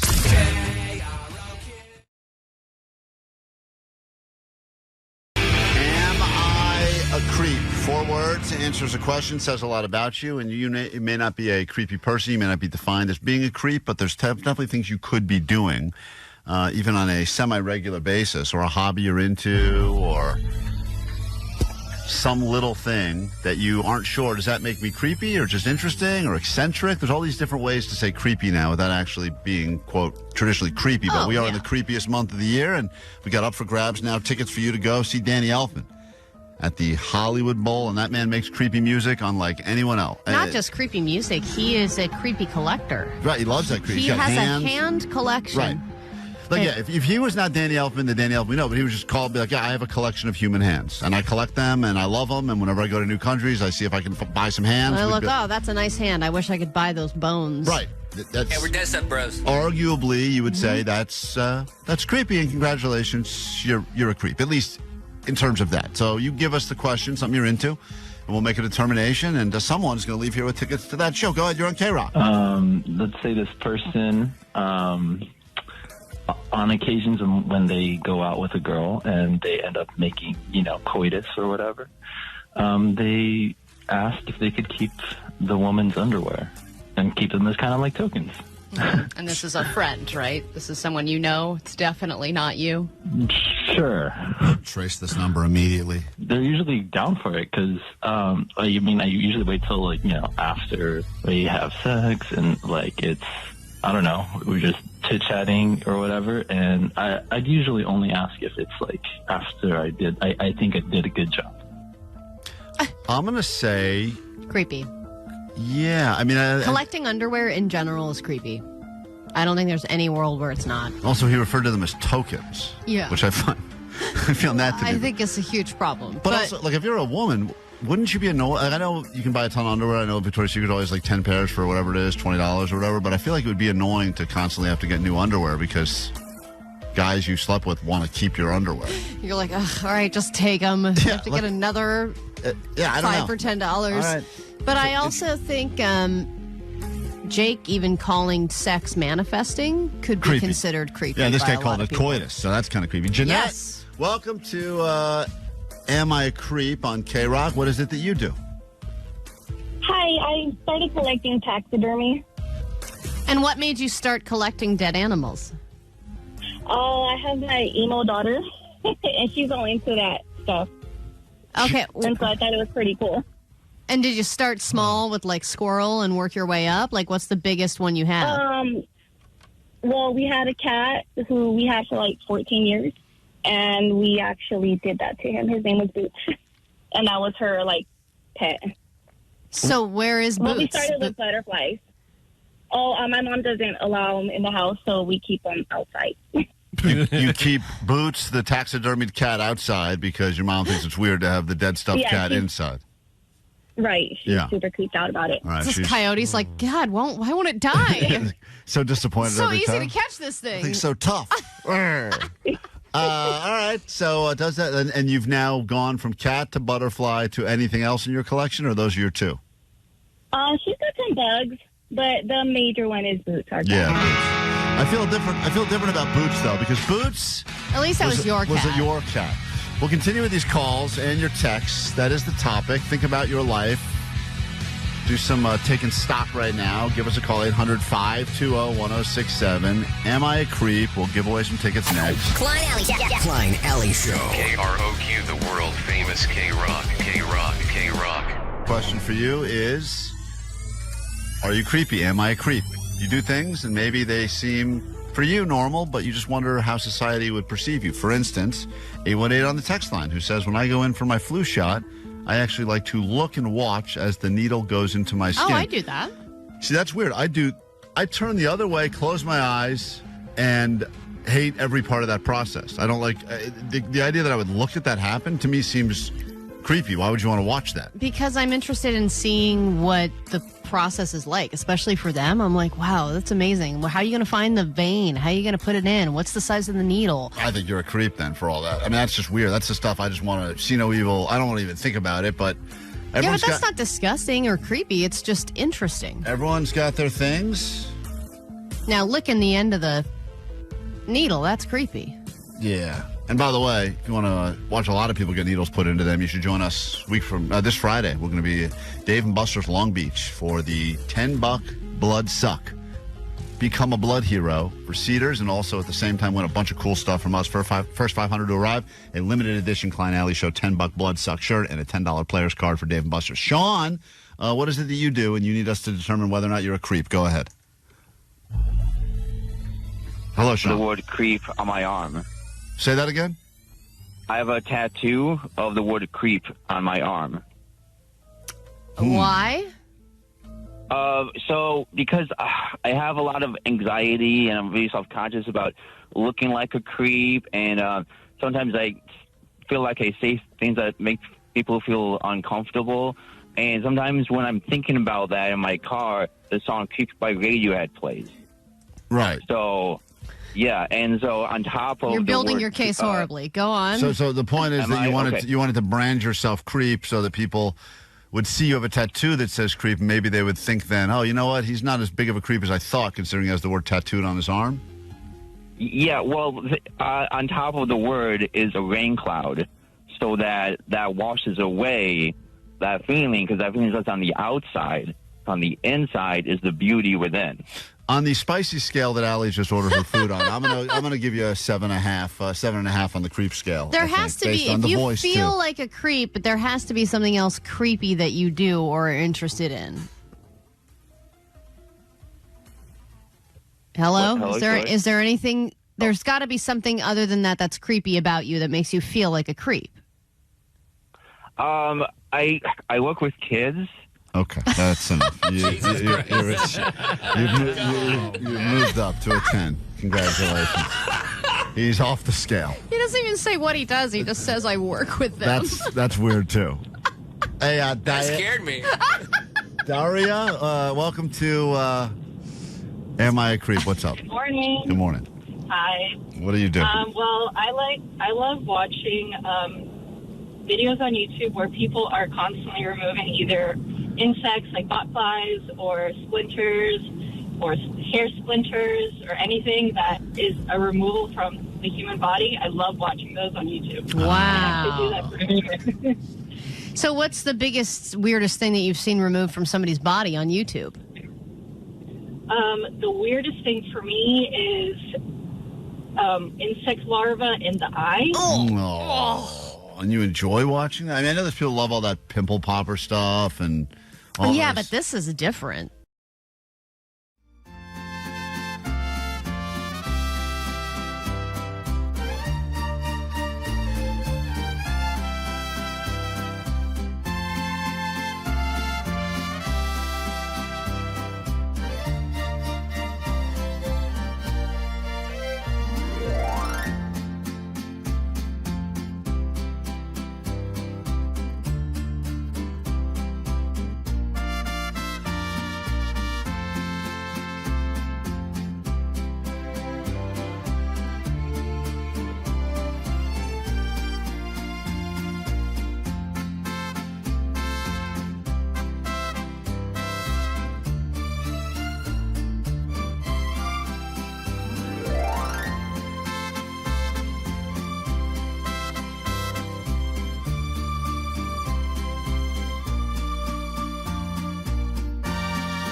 KROQ on Ellie Show. Tuesday morning. Coming up later this hour, you will hear perhaps the cruelest prank I pulled on my own children. And Omar said even I went too far. That'll be coming up. But speaking of presents and the season of giving, let's talk about Where you turn when you really have no other ideas and do not have much of a budget to give a gift to someone that you probably don't even care about that much, and that place is Groupon. I know it well. And you may think Groupon is all about tattoo removal and laser hair removal, and that's 90%. And hot stone massages, not regular. Right, that's 99.9% of Groupon, but there's other things there you can find as well, and in this world of Temu and Shein and all these other places, the TikTok shop, some people already forgot that Groupon was even a thing, but for a while that was a place where El Cheapos could go and they could get 80% off a dinner theater that no one wanted to go to begin with. Most of the wonderful experiences I've had in my life have been through Groupon. Skydiving, Groupon, hot air balloon ride, Groupon. All the most dangerous of the dinners things I've done with my wife, the date nights. I think laser hair removal as well, and most massages that I've gotten have been on Groupon. And there is no shame like the shame walking up to a really nice spa counter and saying, "Here is my Groupon." And the most shameful part is they know before Allie even presents it that she's walking in as a Grouponer. And then they have to tell me, are you aware you still have to tip for the full amount? Right. Are you aware this is only valid Wednesdays between noon and 2, and it's Saturday, so you'll be paying full price, in which case Allie leaves and says, "I'll be back on Wednesday. Thank you very much." I think sometimes I notice they don't even scan it. They're just like, just go. It's so sad. Everyone's sad. Just go in So, the room. that being said, we've decided to make this a very Groupon Christmas, inflation, etc. It's one of those years, a lot of people say no gifts at all because it's just too much, too many people. Don't want to do it. Costs too much to live. So we have found a few of what we believe to be the greatest deals still available in the Southern California area on Groupon, and we will all be, we're all going to spin the wheel, and we will get one of these things that we will have to do. It'll be our gift to each other for the holidays, but also like in a tradition. This is the gift for the holidays? Yeah, this is the gift. We're going to make what are you talking about? I already got everyone gifts. We're going to make the company. We're going to make the company cough up a couple of bucks. I mean, Allie, even is this your idea to not get us gifts? No, this isn't from me. This is we're gonna bill this to the company. This is going to be their gift to us. Okay. It's a total of like $11. I think even this company can swing that, maybe. But the idea is that I don't know, dude. I think Chocolate Factory is going to have a problem with that. Chocolate Factory ain't going to like it. Interestingly enough, Chocolate Factory, one of the many things you could do on Groupon. Oh, sweet. Ah, great. So we will. Is that lady there? In the traditional white Santa, white elephant, Yankee swap, whatever the deal is. White Santa? I don't forget the name of it. I forget what's offensive anymore. We will that's the right Santa, huh? The white Santa? That's right. That's right, baby. Some. We will you have the ability to steal. So Jake, Allie, Omar, myself are all going to spin the wheel. You can steal only one time, though. So if Allie gets a good one from Groupon, and she's excited about it, Omar could make the choice of stealing your thing. But what is good to someone might be bad to someone else. I want to read you the options. We went through all of Groupon. There's thousands of things on there, most crap, and most of them are tattoo removal. But we did find on there 2 or 4 pieces of chicken at Honey Kettle Fried Chicken, 44% off in Culver City. Ooh, I've heard of that place. And there apparently, when you're done getting your tattoos removed, you're craving some fried chicken from Honey Kettle. So they just give you a ton of chicken? What is it? It's a 4-piecer. And it's 4-piece? 44%. 4-piece? What? Are you kidding me? It's 44% off, though. So you got that going for you. Okay. The next item we have on the wheel, this is Groupon. All How Groupon. much is that? Like $1? Somehow still pretty expensive, Allie. It's marked down from $34 to $22. $34? Yeah, I don't know why it's so expensive. I still can't wonder figure they're it on out. Groupon. Oh, I know why it's expensive, because their kettle cooking technique. That's why. I don't give a crap about that. The next item that you could land on when you spin the wheel is, here we go. It wouldn't be Groupon without some eyebrow, lip, or underarm waxing services up to 50% off.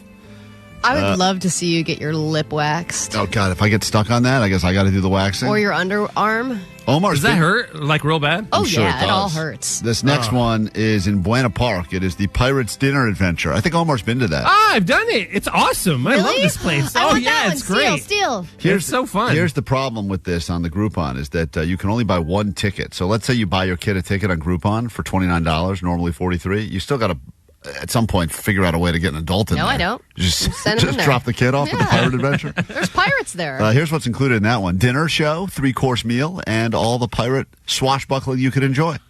That's pretty good. And go to Porter's afterwards. Porter's right next door. Also on the wheel is the Romance and Dance Pole Fitness in Inglewood. Oh, pole dancing up classes? to 75% off on a pole dance package with a professional instructor, but you will have to drive to Inglewood for that, and that is marked down to just $29. These are all wonderful adventures and experiences you could have all on Groupon. I can't think of anything you would want to do less And than go to a pole dancing class. Finally, we threw on there just for fun some paintball in Bellflower, Corona, Lakeside, or Giant Party Sports at the paintball and airsoft parks. I've only done paintball once, but it was extremely painful. But this is for one, so you'd be going paintballing by yourself. Just with to like make- a group of 12-year-olds. Yeah, it'd be you by yourself. I would serve those 12-year-olds so hard. I would love this. So one They'd of have us, those big welts on their arms and stuff. Yeah. Yeah. one of us will have to go, but that is how it is. So, Allie, would you like to spin the wheel first, or would you like to spin on behalf of Jake? And let's go ahead and kick off this Groupon Christmas, a very Groupon Christmas here at K-Rock. Going first is the worst, is it not? Well, we had an order that Vanessa randomly picked earlier. Do you want to go with that order? Well, yeah. You're first. Damn it!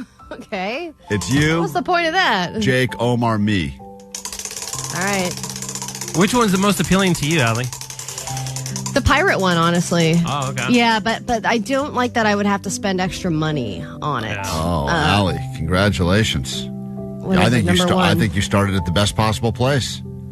Allie currently is going to get herself 2 pieces or 4 pieces of Honey Kettle fried chicken. Oh, yeah! Can I steal? Up to 44% off. No, Jake. Yeah, Jake's going to eat it. Jake, you're next. Are you going to steal her chicken? Yeah, steal chicken. All right, chicken's gone. Jake took your chicken. Man. So now what? Wait. You gotta Can I spin- steal the chicken if I want the chicken or no? No, you only steal once. One steal, we said. Oh, Wait, one but steal? he can use his steal on the chicken. Can't Omar use his steal to steal Jake's chicken? Sure, why not? You can take Jake's chicken. Wait, so Jake doesn't get to spin now? Now Allie has to spin again because do? because Jake just took okay. your chicken. So, okay. So now Allie's got to spin again. Allie's not getting the chicken. Jake is taking the chicken. Jake's probably going right after the show today. Maybe during the show today. Allie, you. Number 3. This is exciting now. Allie currently has 1 ticket to the Pirates Dinner Adventure. Woo! 1 adult or 1 child ticket in Buena Park, Allie. I feel good about this. Steal again. No! All right, Jake. What the hell? Jake can have that as well. Why am I No. going first? He can't steal again. He has your chicken. So currently now, Omar, here's your choice. Yeah. You can steal Okay. Allie's pirate adventure if you'd like. Or I've you been can, there. Or you can spin the wheel and go with a brand new thing. But I have the potential of landing on the pole dancing class, right? Or laser hair removal. Or you could land on Boba- pole dancing. Is See, that I don't what have a problem with the laser hair removal, and I don't have a problem. I mean, I would go serve some 12-year-olds at the paintball place. Yeah. So yeah, let's spin. All Let's right, spin. Omar Wow, says spin. okay, Spin on Omar. behalf Yeah. of Omar. It's very exciting. Omar gets a spin right now. Round and round it goes. Where it stops, nobody knows. It's a very Groupon Christmas here at K-Rock. Everyone's shopping So on I'm a definitely budget. doing pirates, right? You are doing Pirates, Allie. I could So still steal far. that from you so okay. far. Yeah. Omar, congratulations.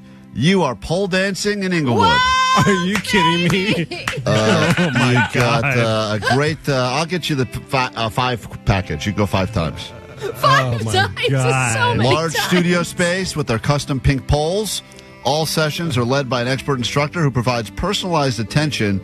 You get 5 classes, Omar, for the low price of Holy $58 in Inglewood. And by the way, Omar, this is a very body positive space, so you can really kind of get in I tune hope with they your have body. those poles reinforced, man, because There's just those ones that kind of suction to the ceiling. Those are load-bearing poles. All right, now I got to decide. I don't want to steal pole dancing, but I kind of do want to steal. I think pole dancing is the least. I would like to steal desirable. Jake's chicken. But I also kind of know Allie wanted to go to the pirate show, so it'd be funny to steal that from Allie. What are my options? Laser hair removal? That's terrible. I mean, yeah, the options left on the board are pretty bad. My options are no good at all. Paintball's fun. You should do that. Yeah, but drive to Corona. I'm going to take. I think you'd be happiest with chicken. I think you'd be happy with pirates. I'm going to take Jake's chicken. Yeah, because it's close, Culver City. Yeah, just for convenience. Can I give? Well, then I steal Can I give pirates. Jake my pirates? Jake, no. Jake's Jake, a pretty lady. He wants to do the pole dance. Jake, Oh, Jake, yeah. you can steal. You can shake him, dude. You can steal or spin again. If you steal, You whoever could you probably steal from. spin just on your boobs. Jake, these are all of Groupon's least, well, I don't know if I say least popular, but they're all on deep Just say discounts. it. They're not great, these things. Jake, you want to steal? Steal pirates? Or you want to Paul. spin? You can spin. You could end up in paintball, dude. You're a lot quieter now, aren't you, Jake? I'm very divided. I'm going to steal pirates. All right. Damn it! Jake, all right, Allie, spin again. Allie, you're Stop on. taking my stuff! Allie, go ahead, give it a spin wherever. It's, Or you could steal. Can't you steal or no? Yeah, you want pole dancing I'm from not Omar? stealing pole dancing. I All don't right. Damn it! It's a very group on Christmas. Here we go, Allie. Congratulations. That landed back on Pirates Yeah, Dinner Theater. Hold on. We didn't remove it from the board. count for the fact that potentially the wheel could go right again. Allie, you are going to. Oh, this is exciting. 7, you have an epic day of paintball in your future. Yeah, okay. You're going to be paintball. I like paintball. For 1. All right, so Oh, now. man, I actually probably really suck at that. I'll probably get so injured. Yeah, you will. Omar, steal it. God, that makes me Yeah, so can I mad, steal too, it? because those little 12-year-olds are, like, hiding the bushes and stuff. Omar, you want to steal the paintball from Allie? Yes. All right. Wait, what does that mean? You're doing the pole dancing. No! Pole dancing. God damn it! It's a Groupon Christmas miracle on KROQ.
KROQ. On Alley Show. Tuesday morning.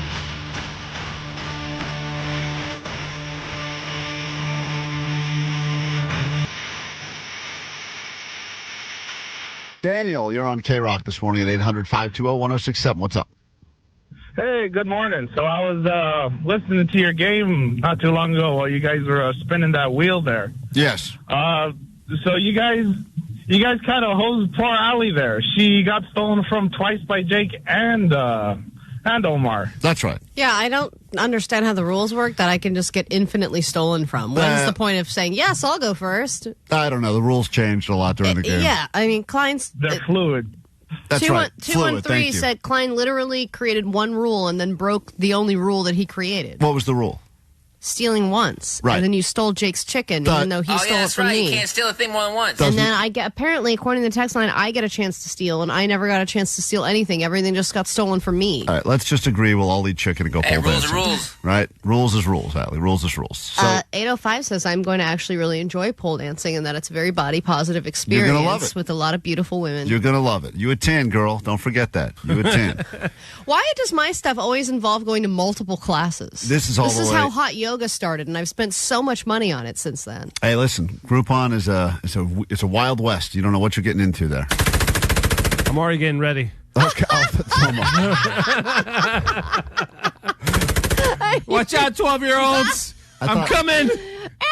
I thought that was about Allie going. I thought that was about Allie going pole. I thought that was about going pole dancing in Inglewood. Omar. I was going to say that's a real problem right there. All right, so as you know, it's the official time of the year where it's better to give than to receive. A message I tried to tell my children when I told them yesterday that this year, instead of getting gifts for Christmas, they would we'd be giving all the presents to underprivileged kids. And it's a nice theory, in theory, but they did not go over well. Omar said, this is the meanest thing I've done to my own children. And after listening back to it now, I kind of regret it. We'll share. See, I said we'll share. We'll share. You can only take one at a time. I gave them each a bag of Cheetos to soften the blow right up front. So, By the way, it's unusually calm sounding very at the calm. beginning there. Yeah. Well, my wife's out of town now. I learned that if you give the kids Cheetos, they kind of calm down. Even the fact they're talking about sharing Cheetos was a big moment, big win. And I could have just enjoyed the moment of calmness in my house, and instead I had to ruin it. Girls, did mommy tell you what we decided or not? She didn't talk to you today about it? No. What? So we're They're thinking so that, happy. they say. They're in a great They mood like right never sound happy, and they sound. now. Their life is as good as it What's gets. They're eating Cheetos. Daddy's home. They couldn't be happier. No. What? So we're thinking that, they say about the holidays, it's better to give than to receive, right? You know what that means? What? Have you heard that? She didn't like that. Crunch, crunch, what? She didn't like that concept. What? Have you heard that term, it's better to give than to receive? Yeah, I know. You know what that means? Okay, just tell me. What are we saying? So we're thinking this year, instead of you girls getting presents. What? Dad, this Hold is a on. nightmare. I didn't. I didn't get It goes from Dramatic 0 much? to 100 so quickly. I didn't even get to the part where I said we're giving them away. I just said this year instead of. So we're thinking this year, instead of you girls getting presents. What? Dad, this Hold is a on. nightmare. I didn't. She's already starting to cry. She takes after her daddy. It's very dramatic. I didn't finish yet. Let me finish. What? We're thinking, wouldn't it be nice if instead of this year, you girls getting presents, we gave those presents to a charity? You never. Oh my God, this is a joke, Dad. What's wrong with No, that? nothing. Everything is wrong with that one and a good present. Don't cry. You don't need to cry. Hold on. All right. No, we're not doing that, Pepper. No, the other kids. No, we're not doing that. All right, it ain't happening. First one is in full hysterics, and the other one tries to tough guy me. Yeah, she is. Let me listen to this. Pepper, you think we'd like if you want to do that, do it by yourself. You think we'd like to do that? Are you crazy? Did you hear other kids say, if you're going to do that, do it by yourself? Yeah, that is what she said. If you want to do that stupid charity She's the thing, muscle. do it by yourself. The first one, very aggressively crying. Listen. No, I'm so loud. Do it by yourself. All right. How about this? How about She said, do it, then shut up. I don't. At this point, I've lost You complete do it, control. then shut up. I don't know why I do this dumb stuff for the show. My kitchen was so calm 5 seconds earlier, and now it's chaos. Oh, no. No, I'm not doing any. You are crazy, Dad. Well, what is something we could do to help people that are less fortunate? What is something? Do it by yourself. Okay, so she's a big. You're going crazy, Dad. It's supposed to be the spirit of the seasons. And apparently they did not get caught up in the concept of giving rather than receiving. But When at the you're a beginning, kid- she was like, yeah, whatever. I've heard it. They're all presents, not ours. That's not fair. That's Okay, our present. all right. That's not nice. All right. That's not You- It is nice. That's our present. It's the definition of nice, right? Nice. All right. You New- think we'd like that? New plan. Olivia, calm down. I love you. You're I'm not okay. sharing anymore. Listen, I'm calm not down. sharing the Cheetos anymore. I better take these now. I can get them. In the middle I of don't know that, what else he's going to take She from me. grabbed the Cheetos back. I'm not sure. I did the opposite. This whole All right, thing. I'm over this. What would you say if you guys can open all the presents? Oh my God, no! I'm not giving them away. You didn't. You heard the part 2 of it. You open all the presents, and then we let them pick one of the presents to keep. Dad, these are our presents. Oh my God. All right. Okay. All right. Fair enough. All right. Fair enough. Why is this fair? So would you like then? Maybe we can go to the store. How about this? How about we go to Target and we find a present that we buy to give to someone that needs a present this holiday season? Yes, we will. But You're also, okay with that? We already donated like 160 something toys. Yes, I know. We've donated some toys and we gave to the school and they donated toys, but there's still people that won't get any presents this year. And you want to get a lot of presents and that's not fair, right? No, I never said we wouldn't get that any, but you know me with giving away my stuff, even presents. And you think that's a joke to tell us that. And you think Sienna, are you okay with giving away something to, if we go to the store. if we go to the store? Okay. But we'll play. All right. So I want more Cheetos. She takes after you. It was a really nice afternoon in my house. Thanks, guys. Well, We shared a very valuable lesson about giving versus receiving. she was like, we already did that through the school. Yeah, the school already gave 160 presents. How many more presents do they need? All right, well, there I we love have that it. in your scenario, too. The underprivileged child would go to your house and pick one One toy. present Yeah, out. I ran out of scenarios to make my kids upset. We got to take a quick break. We got more show next.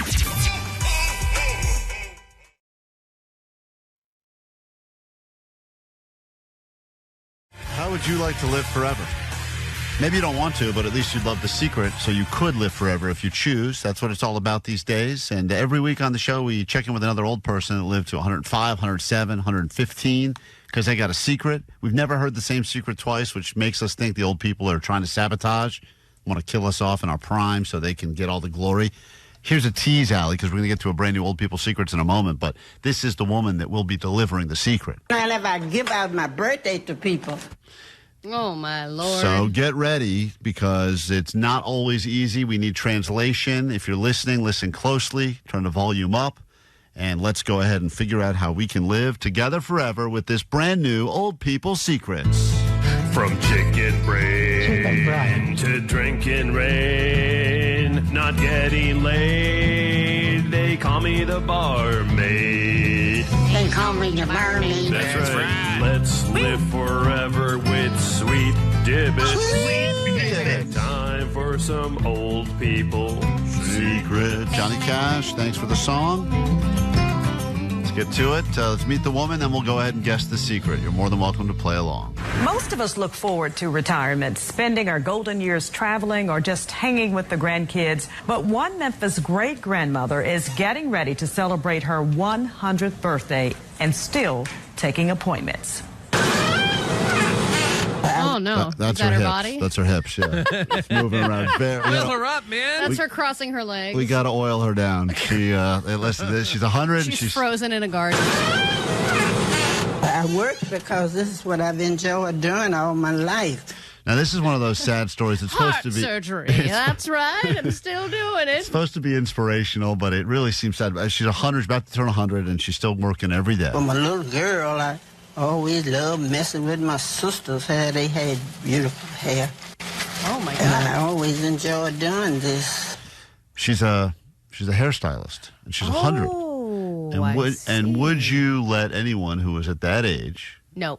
shaky, etc. Absolutely Handle not. scissors by your eyes, ears, head, etc. No, and I've even done my own hair and done a horrible job, and I would still rather give myself another haircut than let this woman do Yeah, it. and we've seen Allie's haircut she gave herself. It was the most regrettable mullet in the history of hair. I wish I could say a 100-year-old did it, but it was me. You should change the story. Just and that way everyone would make fun of you, and then you go, you know what? I supported this woman. Callie Terrell loves making women look and feel good. Hey, look, we can all With the get. same hairstyle. That's what I think when someone's like a really old hairstylist, they have like 5 things Right. that they can do and they just never change. You're getting a gray afro. You're getting a gray afro. And you're getting. My grandma had the biggest gray afro, and every time she would go and say, "I got my hair done again," I'm like, "Grandma, it's a gray afro. Yeah, It's just a big exactly. puffy gray thing." It's the Golden Girls haircut. Right. It feel good. Oh, when I do it again, maybe pay more. So this is going to be tough to figure out the secret because, as always, the old people are kind of hard to figure out. But I think that's part of the magic of the old people's secret is that you feel like you're deciphering a code. Yeah, I know. It's So like here the we Da go. Vinci Code for old people. Here's just a little bit more about her, and then we'll lock in on what we believe her secret is. Mrs. Terrell now only works to keep busy and to satisfy a few longtime customers like her daughter, Inez. She's 99 years old and anxiously awaiting her 100th birthday in November. That's so tough for her daughter. To say I don't want to get my hair cut anymore with you, Mom. I know. It's just I know. like, my mom's been cutting my hair for 60 years or whatever. She probably goes to another place right after to get it fixed. get it fixed. Right. And if I give out my birthday to people, you have to pay for it. 100. How about that? I don't know what that was. I think it's a joke, but That's another thing that I love when they do these interviews. If they try and make them sound funny, because Yeah. it makes them sound like they're sharp That's how and she cool. charges for a haircut.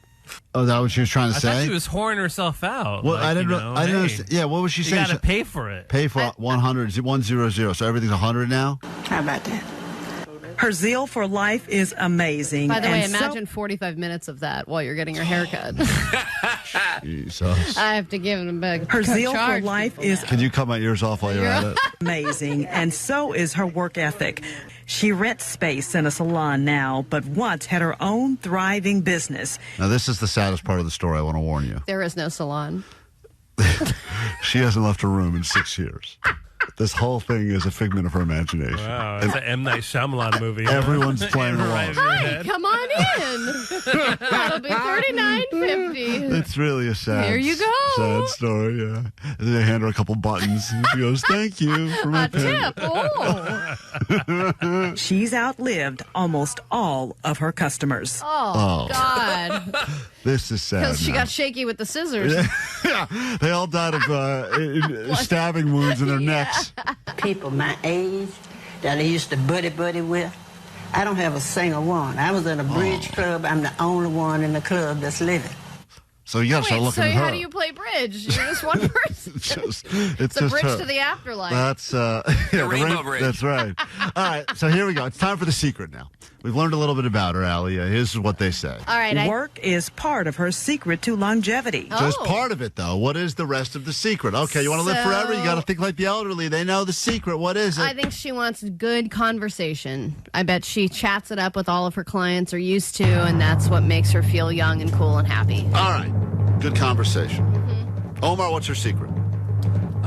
Yeah, working, staying busy, but also, I mean, just listen to her positivity. You have to have a positive outlook on life. Yeah, the old people love saying that. Oh, Jake the Nerd, what's her secret? Hey, I gotta stay young at heart. Okay, thank you, Jake. He waits all week to do his old person impression. It's a good impression. I think he said the same. Pull the clips of him doing just his Oh old my people God! thing. Wait, It's this always is the same, back-to-back yeah. secrets. It's always the same. Good family. He puts no thought into his actual guess. He just puts his thought into I the think impression. sometimes he just grumbles, Yeah. and we're like, okay. This is what she said. I'm not used to just being up in the house. See, I work so long. I just been around people. So I enjoy being with people and doing something exciting. See? There you go. Being I around was sounding people. just like her. Yeah, you almost nailed You it. kind of did. All right, that's it. We'll take a quick break. Now you can live forever. Just be around people, and you'll live until you're very old. Except it sounds like all the people she was around are dead now, which is a weird thing. 'Cause every group she was a part of. I know. My clients, my bridge club, they're all dead. So Exactly. She's Netflix, the only one left. looking at this woman, I think she could have a suspicious past.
what's going on in the world with a look at your ADD news. Then we will get into a brand new hour of the show, and perhaps it will be the greatest hour of your life, especially if you're dealing with any sort of sex, relationship problems. Cannot wait for Dr. Tara to be in here. Kevin Kenny, the new host of Loveline, back on KROQ. I did not stutter. I said it earlier. People on the text line said, did Klein just promote Loveline on KROQ? I did. It's on Sunday nights, back on KROQ. Can't wait for that. We'll bring them in next hour. But first, grab your Adderall. It's time for some ADD news. Oh, look, a lizard. I'll call you Scaly.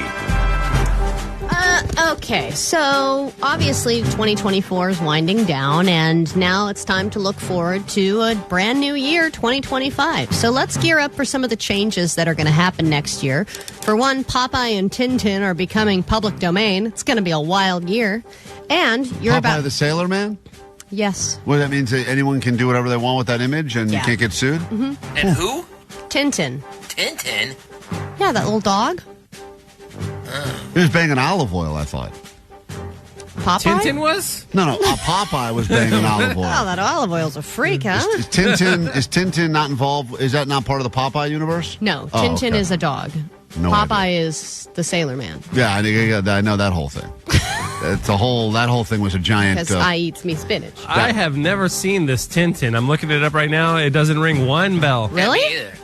Wow. Yeah, I think it's super lame, apparently. Some sort of ginger guy is his owner, I guess. Wow. Okay. All right. Well, the ginger guy that was was the problem right there. definitely doing the peanut butter trick. To be honest.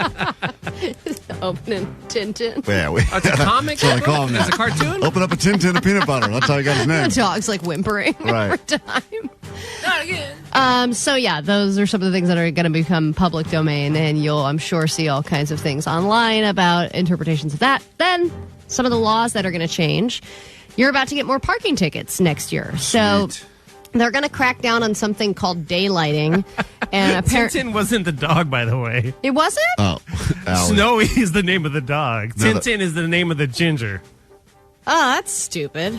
That's not a person's name. That's a dog's I think name. you're thinking Rin Tin Tin. Yes, that's what I'm thinking of, Jake. Okay. Rin Tin Tin. Another the cop 100%, dog. another totally inaccurate news report by Allie.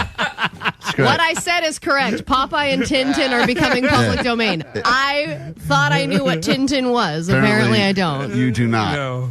Tintin is a ginger? Yeah. That is strange. All right. Here's the And I part. guess it was banned because it was perceived as racist, I guess, or some sort of Against gingers? controversial content in there. I don't know much about it, yeah. No, I got to look up Yeah, stupid now I gotta Tintin. look up Hold on. Yeah. God damn, I didn't want to look this up now, but now I got to care. Oh, I remember this guy. How are we spelling He Tintin? does seem like a racist. Yeah. Let me see here. He's got a racist look about him. Well, Tintin. He's got beady little eyes, he's like too. Oh, yeah, I recognize this He's got a dude. face like a penis or something. Yeah. He looks all weird looking and whatnot. That's Well, that'll be your interpretation when it's public domain next year. Oh. You can make all kind of Tintin penises. great. Can't wait. It's going to be a big year for Tintin. The adventures of Tintin. Trust me, I look at this guy. There's no adventures with this guy. Zero. The dog's trying to run away. Yeah. So daylighting is when you you have to park 20 feet from any kind of pedestrian walkway, whether it's marked or not. Mm-hmm. And apparently this has been against the law, but cops haven't really enforced it. So now next year they're going to start enforcing this. And the weird thing is that it doesn't matter if the curb is painted or not. If there is a crosswalk and you think there's a spot and the curb's not red or anything like that, you think you scored on a parking spot, so you go right up to that pedestrian walkway, like line is right up there, you can't do that. They'll give you a ticket for it. So you have to park 20 feet from any pedestrian walkway, whether it's painted curb or not. And I would imagine you'll probably get that ticket. Then there's also job postings cannot require that applicants have a valid driver's license anymore. You know how that was like always a thing on any job application? Sure. And now you have to have a job that is driving as part of the job in order for them to require that. Mm-hmm. And then finally, you have to prove, I guess last year you had to prove that your car was locked to prosecute a car thief that broke into your car. So if your car was open and someone broke in, you could not prosecute. Yes. You had to prove it was And now they're changing that Right. so you don't have to prove. Because how are you supposed to prove your car was locked at the time? It's like impossible to prove. So it's like this locked door loophole that all these car thieves were getting away with. All right. Unfortunately, people can still be dicks over the holidays. A few bigger thefts are making the news. One happened in Orange County at a Planet Beauty where a group of guys dressed as delivery drivers just started loaded boxes up into their truck, $80,000 worth of products stolen. You know what's funny is that you think in your head, if I'm going to rob a place, I should rob a bank because that's where all the money is. But after going with my wife to a Sephora one time, I learned Beauty products. beauty products are perhaps the most expensive thing on the planet. Exactly. And then you can sell them on Whatnot or Shop Shops. They are so small and little, and you used to think like printer ink was the most expensive currency, or fresh squeezed orange juice the most expensive. As you talk about, like what each drop is worth this much. Beauty products, the tiniest little things. Go to the register. But that's the thing is that the price range is just so it fluctuates so much. They can have this tiny little thing, and it's like, well, it's $60, and we just go, okay, yeah, sure. It's at least serum. like with printer ink, like what the range is. Well, whatever. Regardless, smart move on these guys robbing the beauty store. Yeah. It's probably got millions of dollars. Then there were 3 toy trucks that were intercepted. I guess there were 3 different shipments of these holiday toys, and this high-tech toy company fell victim to an elaborate heist that took 3 different truckloads of their holiday merchandise worth more than $1 million. And the people who took them are Klein's kids. Oh, they love toys. They will not share with the less fortunate. And then there's a new eating trend happening on TikTok. And yes, there's about 1 million different ones a day, but most of them suck. And this one is great because it increases the stakes and it eliminates decision making. It's called Uber Eats Roulette. And basically what you do is you're all in a group together. Each one of you orders like $20 worth of something, but you don't tell what you got. And then it's just like a forced potluck where all these different foods show up and you just eat whatever the hell arrives. Yeah, it's great, except for the fact that certain foods just don't go great together. Because if you start eating tacos, maybe you're not in the mood for sushi or vice versa. So it is fun about it, but the reality is most people will end up eating the thing they ordered because that's what they feel like. I don't think anyone's trying to win the Groupon roulette. Yeah, but there might be something where you're like, oh my God, I can't believe you got lobster rolls or something like that. You wouldn't have ordered it on your own, and then somebody just orders it for you. It's like having a buffet. We're getting to a brand new hour of the show right now, perhaps the greatest hour of your life, and it starts now. Klein Alley Show. 106.7 KROQ FM in HD Pasadena, Los Angeles, Orange County. This is the world famous KROQ. Hell yeah, welcome to KROQ. Welcome to your Tuesday morning, and welcome to the end of the year. We are Klein Alley Show. A few more days of live shows, then we get into some best ofs. If you have moments you'd like to hear again as we count down the 50 greatest moments in the history of the show, you can let us know what those moments are on the Instagram. There's a post up there. You can comment, Klein Alley Show. You can also leave those requests on the GOAT line. That number is 844-956-GOAT. That's the GOAT line for you. 408, they should call him Tintin the Gingin. It's a great name. Well, you can do whatever you want with it in a few months when it's in a few weeks when it's no longer public domain protected or whatever it is. This hour, we're going to have the 2 new hosts of Loveline. Loveline, the program that I think made KROQ even more world famous than it already was. And I'm very excited that Dr. Tara, Kevin Kenny will be stopping into the KROQ studios to help you with your love and relationship questions this hour. They're also going to answer some of our questions that we have on the show. So we got that to look forward to. Plus, we got some tickets for you coming up in less than an hour for Six Flags Magic Mountain. We'll do that and get you into Aziz Ansari telling jokes in Long Beach. And that's all kicking off after Rage. Klein Alley Show on KROQ.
K-Rock, Klein, Alley Show. I know not everyone went to acting college like Allie did, so this is a very difficult time of year where a lot of people have to really put their acting skills to the test when you receive a present from someone. Oh, it's beautiful. See, that is exactly what you don't want to do. I always wanted a sweater. Some of the that was a good one. Some of the finest and worst overacting in the history of the world happens right around this time of the year. Every year when you receive stuff that either you don't like, it's not for you. Someone gave you a tennis racket, you never played tennis, but you still have to do that whole, this is so thoughtful. Well, it's still the classic telltale signs of a lie when you're giving too much information. When you go into too much detail about why you could use that thing and how you're going to use that thing. Right. It's like, no. Actually, I've been meaning to get a new toiletry bag. It's so funny because the other one I had broke. Right. And then you go into this whole thing and you're like, what are you saying? You don't want it. Is when it's so clear you don't like what someone gave you, but the person will not let it go. So they just ask you sometimes for days and weeks, hey, you like that thing? Hey, how'd I do with that gift I got you? And you got to constantly kind of reassure them that they got the right thing. That is my wife to a T because I do 99% of the Christmas shopping. Right. The 1% At least you're not bitter about it. Well, because I'll be like, hey, we need to start Christmas shopping. No, I'm too overwhelmed. This is too much to think about. And then leading That's up to... her line about everything. I know. And then 2 days before Christmas, she's got you she's so like, close. oh, shop for our friends. Like Right. the 2 people that we buy gifts for. Anyway, the 1% of the gifts that she does purchase, she will go on and on to that person about how she picked it out, why she thought it was the best idea, are they going to use it, just really going hard in the fact that she spent 100% of the effort getting the gift. And if it's from both of us, shouldn't you just kind of shut up about it? Like, why do you have to make it so obvious that you are the one who picked it out, making it very clear I had nothing to do with the gift? Now, if they hate the gift, would she throw you under the bus right away and be like, I know, I told Allie you wouldn't like it, but she went for it anyway? Like, would she rat you out like that? Of course she would. Apparently, there's a expression now, a term that is being used as resting gift face. And this is the reaction that people attempt to do because they don't want to overact like they're too excited, but also... the reality is there's probably a good chance they're not thrilled with what they got because. So is it just like a half smile with surprised eyes? I think that's what you're supposed to do. Is you're just supposed to be like appreciative, but don't want to overplay because you don't want to say how much you love something if you truly hate it because the person will realize when you've never used it, worn it, whatever, that you probably didn't like it. So and then you lied to them on top of it, but you're also not really. It's not cool to be like, oh, this sucks. Well, or there's things that I know I've gotten and I don't like, but I feel bad because the person is so nice that I feel bad throwing it away. I have a pair of shoes that I have not worn once, but I've had them for like 7 years because I feel so bad. The person that got them for me was so nice and put so much thought into it, They say that resting gift face is the face you give when you probably don't like what you're opening, but you're trying to mask how unhappy you are because you thought you were going to get something else. So you do that thing where you attempt to kind of play it cool because you don't want to like let everyone know right away. Because I think the gift giver a lot of times does like to look at your instant reaction because they think there's going to be some sort of like, oh my God, socks? You know me so well. And I also want to go, no, there's more inside. There's more in there. There's more crappy stuff that I got you. Keep opening it. There's a second sock. Just keep on looking. So just be aware that people are now on the lookout for the RGF, the resting gift Well, face. and you also have to test out the inflection of the voice. If it goes up high enough. Oh, that's guaranteed lie. That's the lie. So give me a sweater, another cashmere sweater. right. Oh my God. Oh, it's right. I'm definitely a small. So you go that high, and it's like perfect. And then you go, oh, well, there's a receipt in there. No, I won't need the receipt. Right. You take it. I'll shred it right in front of you. Yeah, I don't need that receipt. That's a good move. If you rip that gift receipt up, that's you letting them know. I like it. Done. But there is the oh, vegan. It's vegan. That's cool. Vegan leather, that's nice for the environment. That's cool. I love it. I can resell that on eBay. Yeah, I love the where'd you get it? That's when you already start planning the return as you're opening it. Oh, where'd you find this? Where did you find what that? Are their hours today? And what are their hours? We got to take a quick break. When we're back, if you have love, sex, relationship questions, we'd like to introduce you to the new hosts of Loveline on KROQ. Legendary show. And I got to hear their maiden voyage on Sunday. It was fantastic. I was so excited. I got all the feels, all the nostalgia back when I used to listen to Loveline in my bedroom growing up on the East Coast. And now you get to hear it all over again Sunday nights on KROQ. Dr. Tara, Kevin Kenny in our studio next.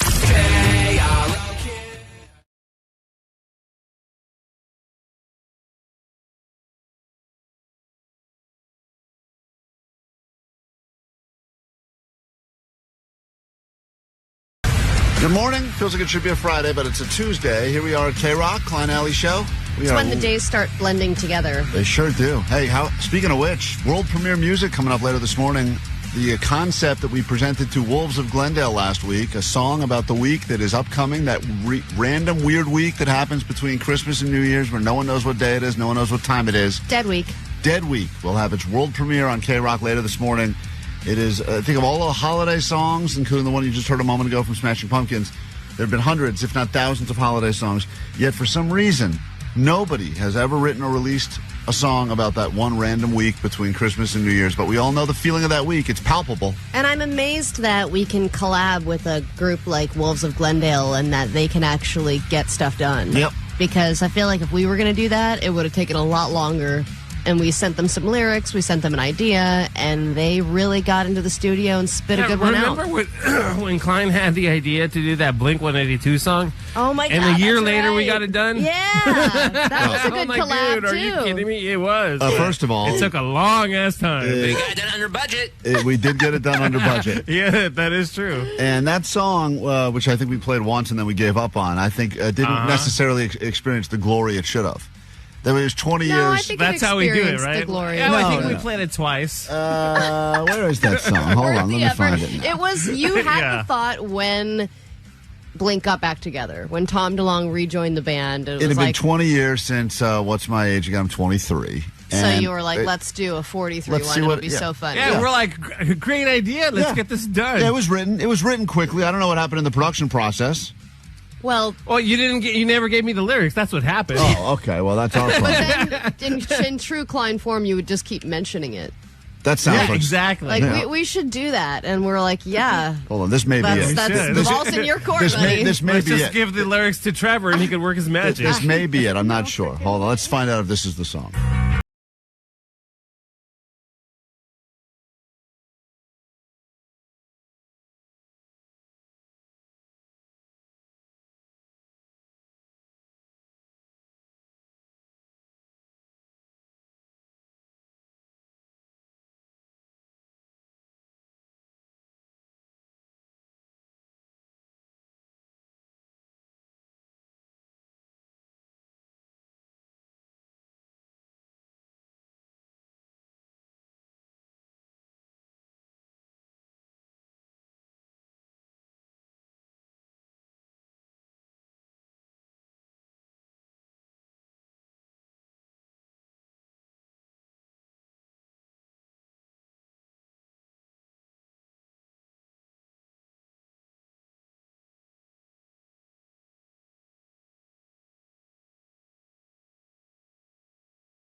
Nobody likes you when you're 43.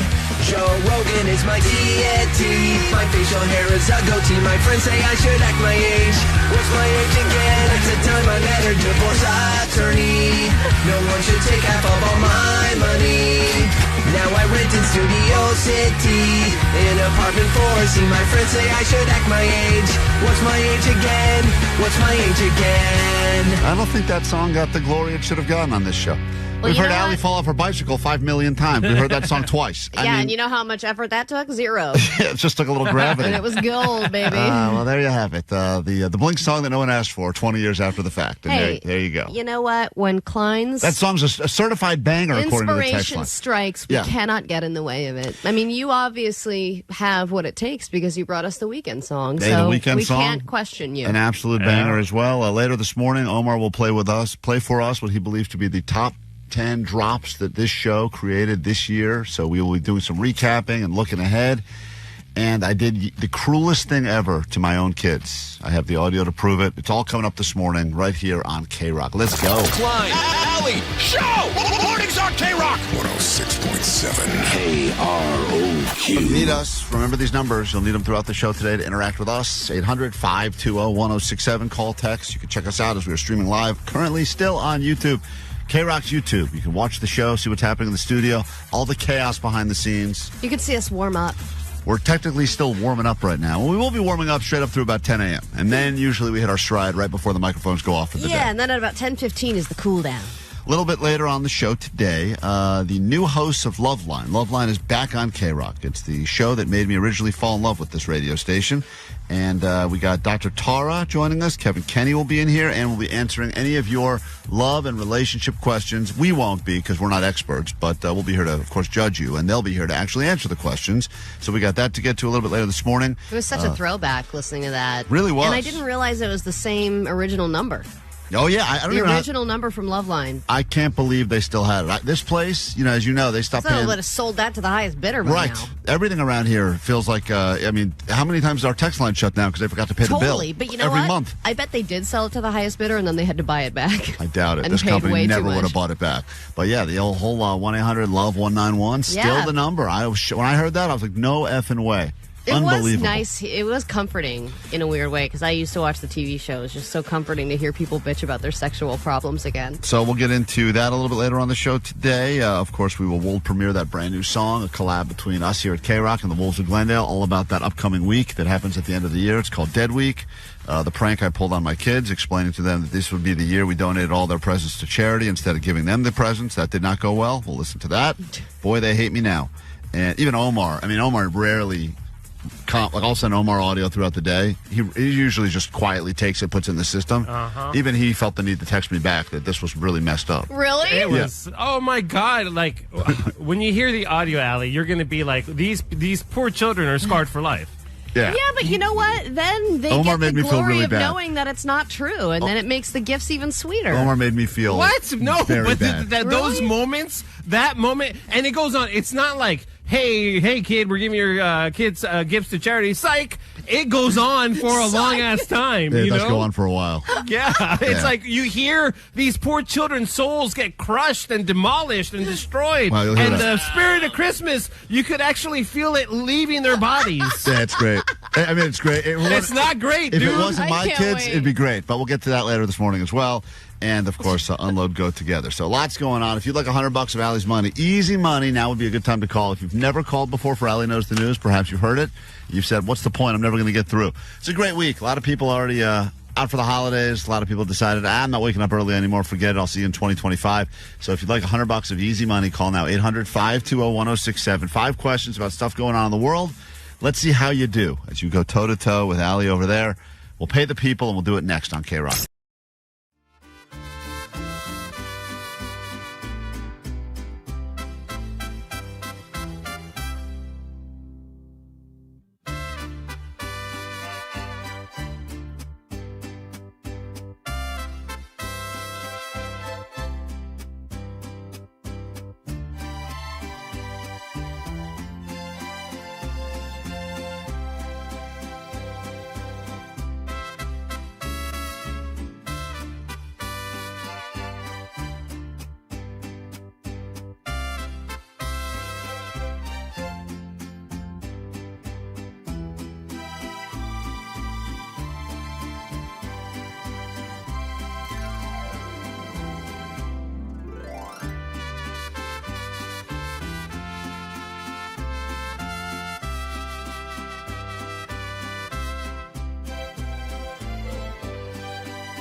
Because when I heard at KROQ's Almost Acoustic Christmas, the big announcement that came from the stage just before I think 311 came out, that Loveline was returning to the airwaves of KROQ, I was shocked. And then they said, why are you so surprised? We've had many meetings about this at KROQ. And I said, I wasn't paying attention. But I was so thrilled when Kevin Kenny, who, as you know, has been keeping you company at nights here at KROQ for a while, got to introduce the world to his new friend and your new potential Sherpa in the world of sex and relationships, Dr. Tara, and they are your new hosts of Loveline, back on KROQ after far too long. Congratulations. Sunday nights, 10 p.m. to midnight. First episode aired this past Sunday, and it was not canceled yet, so let's keep it going. Congratulations, guys, and thank you for being a part of bringing back Loveline, the greatest show, I think, in the history of radio. Wow, we got a lot to live up to, Tara, it sounds like. Oh, totally. And I'm so honored because I was a big fan of that show. Yeah, we're definitely also familiar with filling the shoes of people that were much more successful before us. So if you have any questions or concerns, just come to us. You think a few years in, you'd start to feel like, all right, the weight is off our shoulders now. But no, it doesn't feel that way. Get used to people going up and going, oh, man, I used to love that. Yeah. And you're like, well, we're here. Yeah, you're going to get a lot of that. But I heard the first episode. It was great. Obviously, a lot of calls. I was not surprised that I think the first call out of the gate you got was a question from a woman who was concerned about the size of her boyfriend's penis. Yeah. And I do believe from all of my many, many hours of listening to Loveline over the years, that question, for some reason, can never be solved. It will always come up over and over again. So what is the answer, Doctor? What can I do? What can you do? I mean, I was the boyfriend. I mean, what can that person do? That's what I meant to say. With a small penis? Yes. I would say get really good at other love and sex repertoire. Yeah. Things like oral sex. Yeah. Things like, can I say it? I'm not used to morning shows. Yes. You there can say go. fellatio. Thank you. We love that on the show. We do. And other love and sex stuff. You know, there's so much. Dr. Tara, you have been doing this a long time. How do you think that the sex trends have changed just over the years, you know, in terms of when Loveline started? Do people have the same sex problems they've always had, or are you noticing people are more free with their sexuality, more explorative? What are some of the changes that you think have been made in the last few years with sex? I have seen trends where people are becoming more explorative in their sex life. However, the questions remain the same. Whatever questions people asked me 10 years ago, 5 years ago, and now are the same, right? Like the small penis, like the how do I last longer? Why'd you point at me when you said small penis? I'm just sitting She did a big gesture. Yeah, she over to you. gestured over to me like the small penis. Like she did. this little man's problem. Like I was a magic trick. Ta-da! Jesus Christ.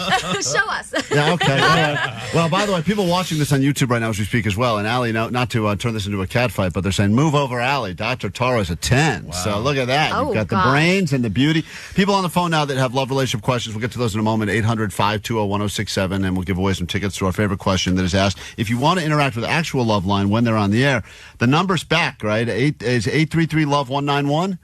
Is that the number? LOVE. LOVE 191 is back. Call or text, of course. Podcast available as well. And what is the social media so people can follow along with you guys? That's going to be at I Love Loveline. You can follow us on Instagram and TikTok. And, of course, all the clips and the episodes are available on KROQ's YouTube. And Dr. Tara, I know that you're always very open about your sex life, but Kevin Kenny, how much of a glimpse are we going to get into your personal sex life on the show? Well, you know what? You might be a better judge of that. I thought I was pretty forthcoming. I mean, I actually we were talking a lot about butt stuff. You were saying you were asking about trends, Allie. I think a big trend in the past is 5 to 10. Yeah, tons of butt stuff. Tons of butt stuff. Especially for Kenny. Yeah. Well, that's busy. For lesbians too, huh? Just a lot of butt stuff. I don't know. Yeah, maybe. I don't know. We're gonna get to a caller's questions in a moment. People are texting in and calling in. You can also be anonymous, but we did want to start with some questions we have internally in the show. So these questions are called Asking for a Friend, where we all wrote questions that we think other people on the show have about sex and relationships.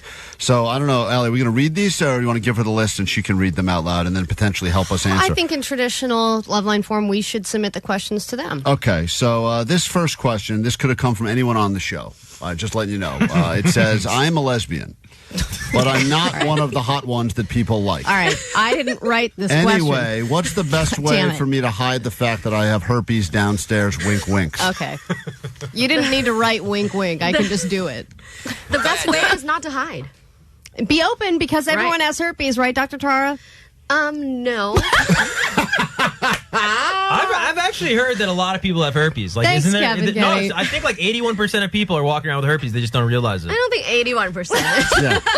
Some guy told me that. I'm glad we have a real doctor on the show that can confirm these stats. Yeah, Not just things these that. are outrageous. Right. So Allie should not hide this from her wife. No. Okay. That would be crazy if I had hid it for this long, after Here's 15 years. The next question. These are questions we wrote for each other on the show.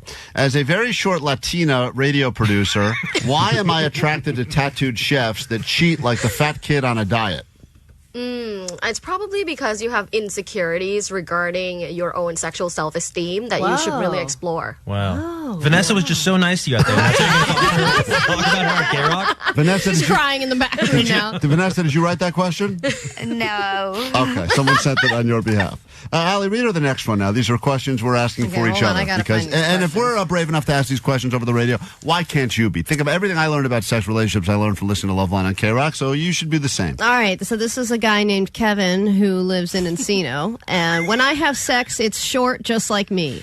Okay. I get there every time, but my wife doesn't. I'm not concerned about it, but now she's making excuses to not have sex. She even got a doctor's note once. How can I help close the gap and make her more sexually satisfied? All right, You need to spend more time on foreplay. Yeah. Don't look right at him. It's supposed to be like anonymous. Literally said Kevin. Yeah, that's right. So let me just say, that is I didn't write that question, but please answer.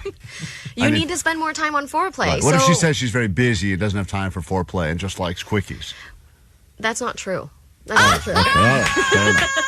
Fair enough. Thank you for that. She's making another excuse because she's not enjoying it. When people say they have low libido, sometimes it means that they don't like the sex they're having. And they would have high libido if they were having the sex that they wanted. Right. Yeah. So you got to give her the sex that she wants, Peter, or Kevin from Encino. Thank you. Thanks for pretending to disguise me.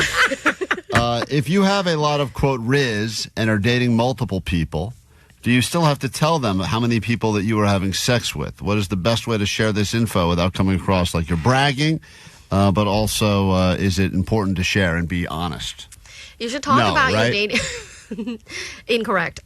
We should talk about dating boundaries from the get-go. You should not lead people on. You should not tell people that you're only seeing them when you're in fact seeing other people, and particularly having sex with other people, because you could be having issues with sexual health. What if you're not using a condom? I assume as a male, and you're spreading things around. So it's always the best policy to be upfront and honest with the people you're dating, with your boundaries currently. But do you also feel like there's less stigma around who you're sleeping with and how many people you're sleeping with? Casual sex? Yeah. Like people are say so much more open. Like I'm talking to a bunch of different people, right?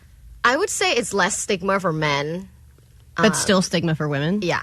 That sucks. I feel like I thought it was changing. Like more of the women that I know that are dating are a little more open about it. But it does, I guess that's still there. It'll always be there. It's slowly changing.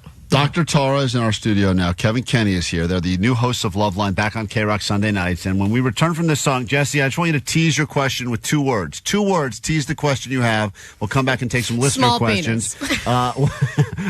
What are the 2 words to tease the question you have for the new hosts of Loveline, Jesse? Polyamory. Polyamory. That's 1 word, 2 syllables, but we'll go with it anyway. When we get back from Hosier... It's not 2 syllables. Oh, it's not? That's 2 words? It's way more syllables. I don't know what syllables mean. Once again, I'm not the doctor Mugs here. University. Let's not judge me. We'll get to your questions next. Loveline in the morning on KROQ.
KROQ, Klein Alley Show in our studio right now. Dr. Tara, Kevin Kenny. You know Kevin Kenny from Loveline. Well, you know him from KROQ. Now you know him from Loveline. Loveline back Sunday nights. The two of them will get you through all of your sex relationship problems.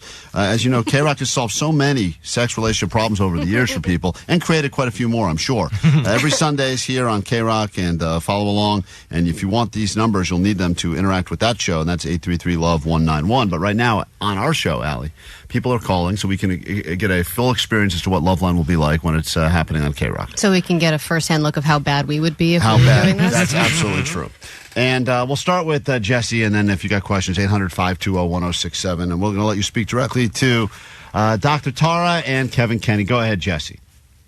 Good morning. Thanks. I actually thought about your two words, and maybe it should be consensual non-monogamy. But briefly, I'm in a great relationship.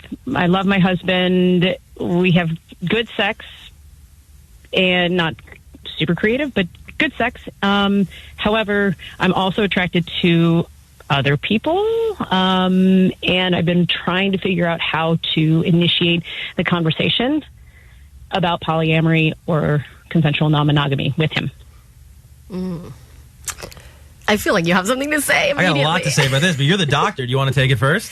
Sure. I think it's really important to take this coming out process very mindfully. But the very first step for anyone that's coming out as non-traditional in any way, whether it's sex, relationship type, or anything else, is to educate themselves and educate their partner.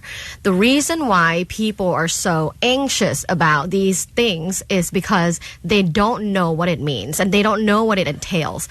There's a theory called uncertainty reduction theory, and the best way to help people feel more comfortable to have a conversation about new relationship concepts is to first educate them. Think of like before you go to a party, if you don't have no idea what the theme is, what people are wearing, if there's going to be food, where the address is, like you're going to be anxious about showing up. But if you have all the information, you're going to feel better. What if you just kind of casually get really high and then go like, what if we just had sex with someone else? You know? Okay. No, don't do that. That's a hazard because then immediately your partner will go, whoa. Jesse, like they'll feel out of left field and they'll start freaking out. Yeah. Jesse, are you freaked out? Are you scared that you're going to bring this up to your husband and he's going to think this means that you basically want to cheat on him? Is that what you're afraid of? Totally. And I don't necessarily, I mean, I enjoy him. Right. I just also am attracted to other people. Well, when you say other people, is it predominantly men, women, both? Both. Really?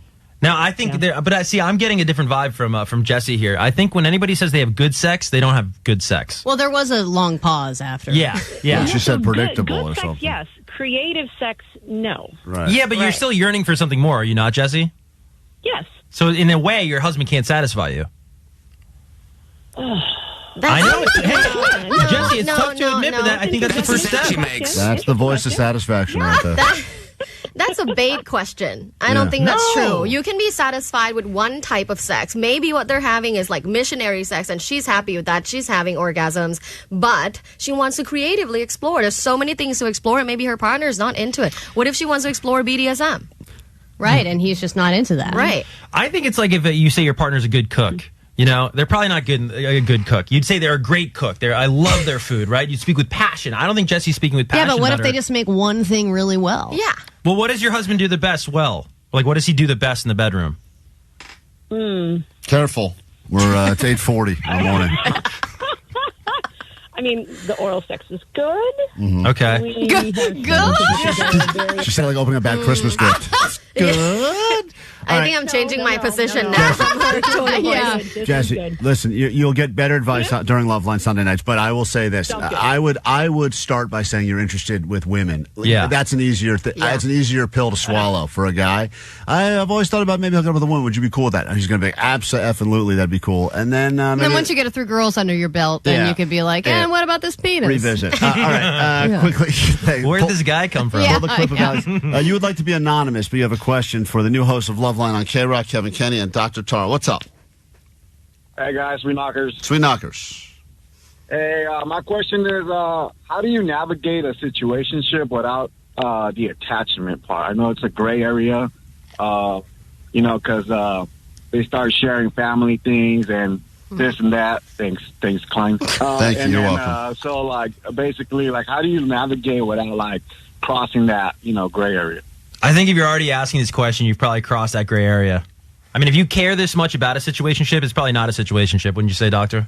Totally. This is where I agree with you. There you go. Well, and- wow. I mean, Why is everyone so what about afraid the of getting pillow feelings for somebody, though? Well, the question is, he wants to be in a situationship or not. Do you want to be in the situationship, or do you Or want to not. progress it into a romantic relationship?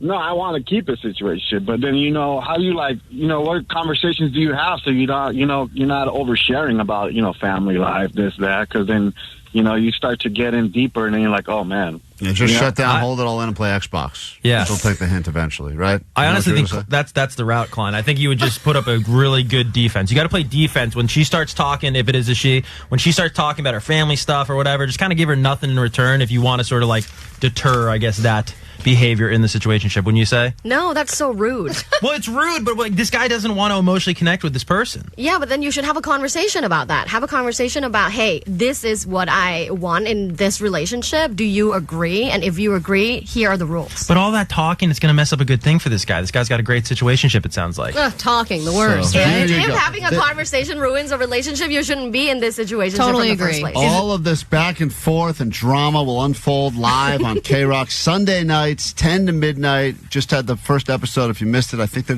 the podcast available now, right? It's We can check that out? wherever you like podcasts. So- We prefer you to consume it on Odyssey, of course. Of course, we have to say that. But let's be everywhere is honest. great, too. It sounds just as good on Spotify, right? Anyway, we will be right back. Once again, Dr. Tar, thank you for being with us. Kevin Kenny, I know you're forced to be here anyway, but thank you for being here as well. And Loveline, we'll put up all the information on our socials as well. We take a quick break. We're back with your ADD news and then your Six Flags tickets next on KROQ.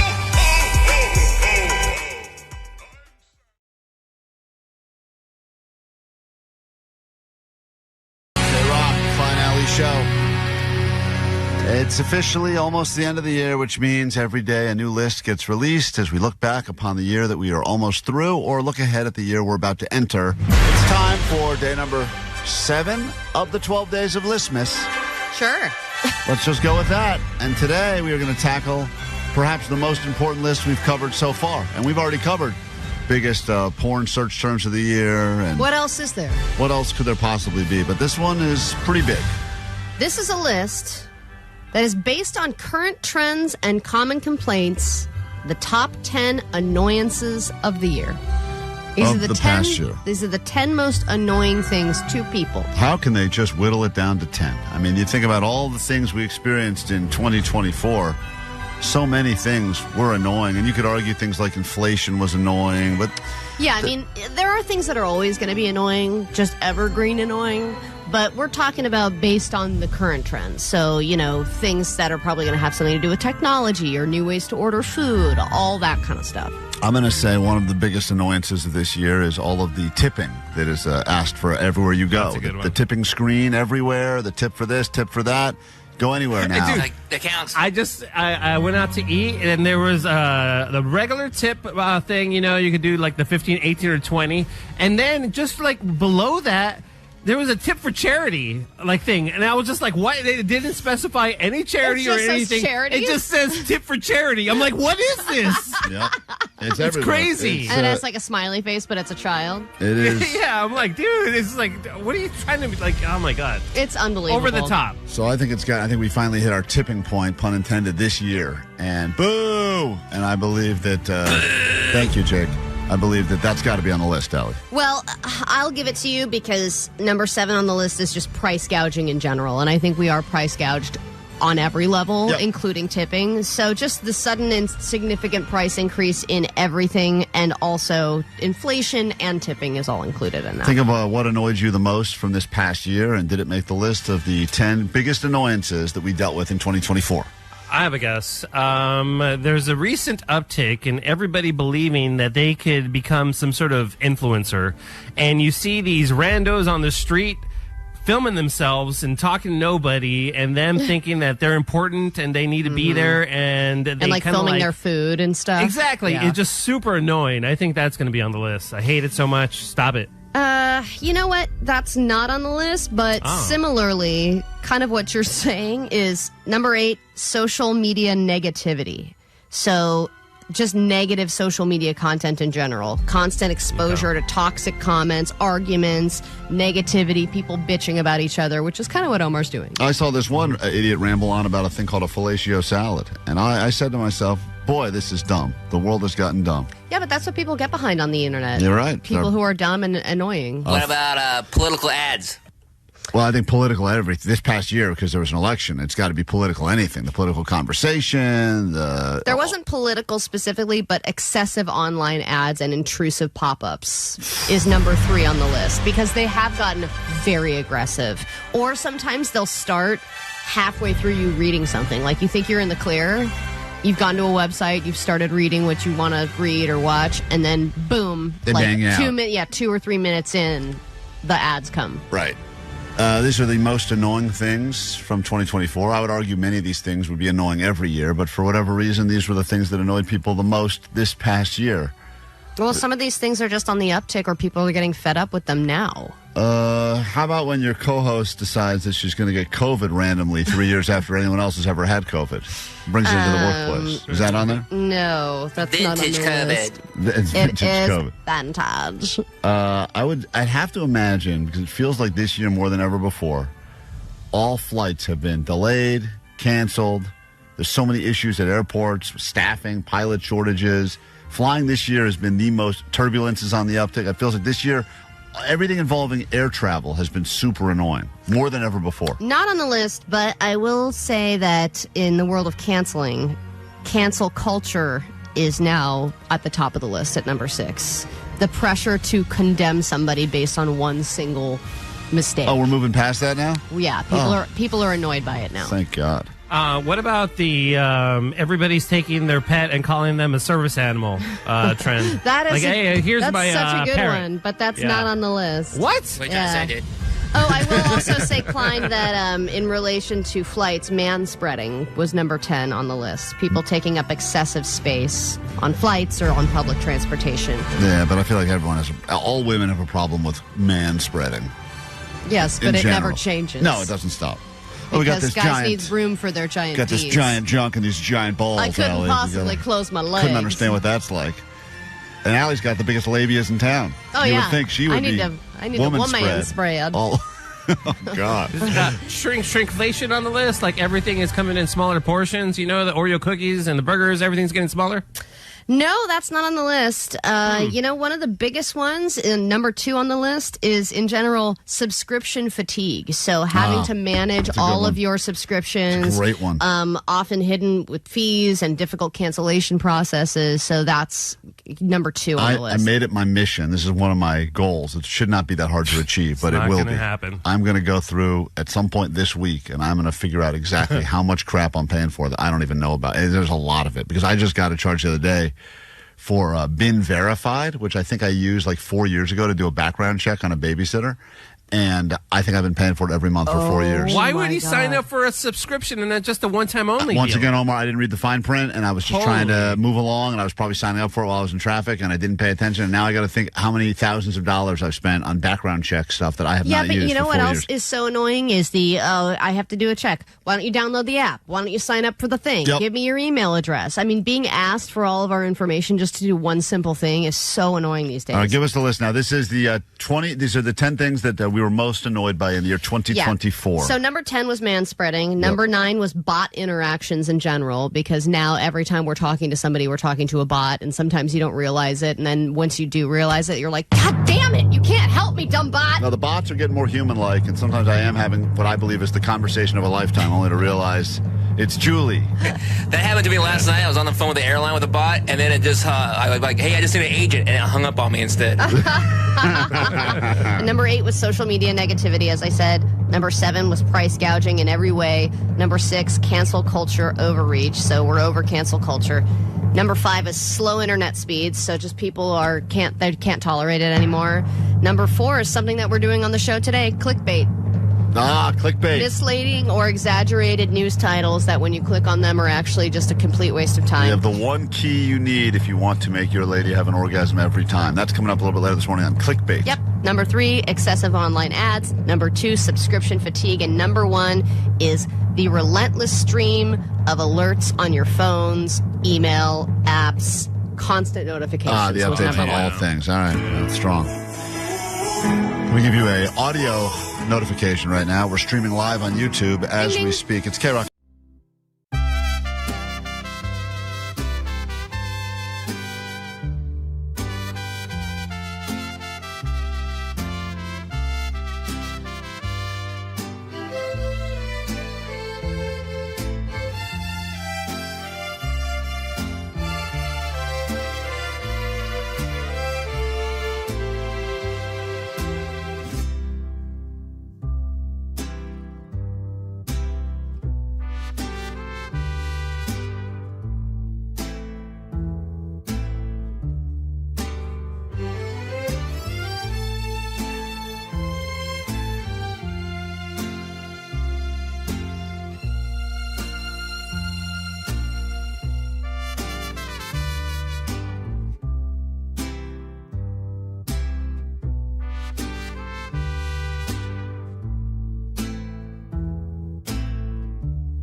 KROQ, Klein Alley Show. Then we'll give away some tickets for Six Flags if you want in on that. Remember these numbers. You'll need them in about 5 minutes. 800-520-1067. Get yourself tickets.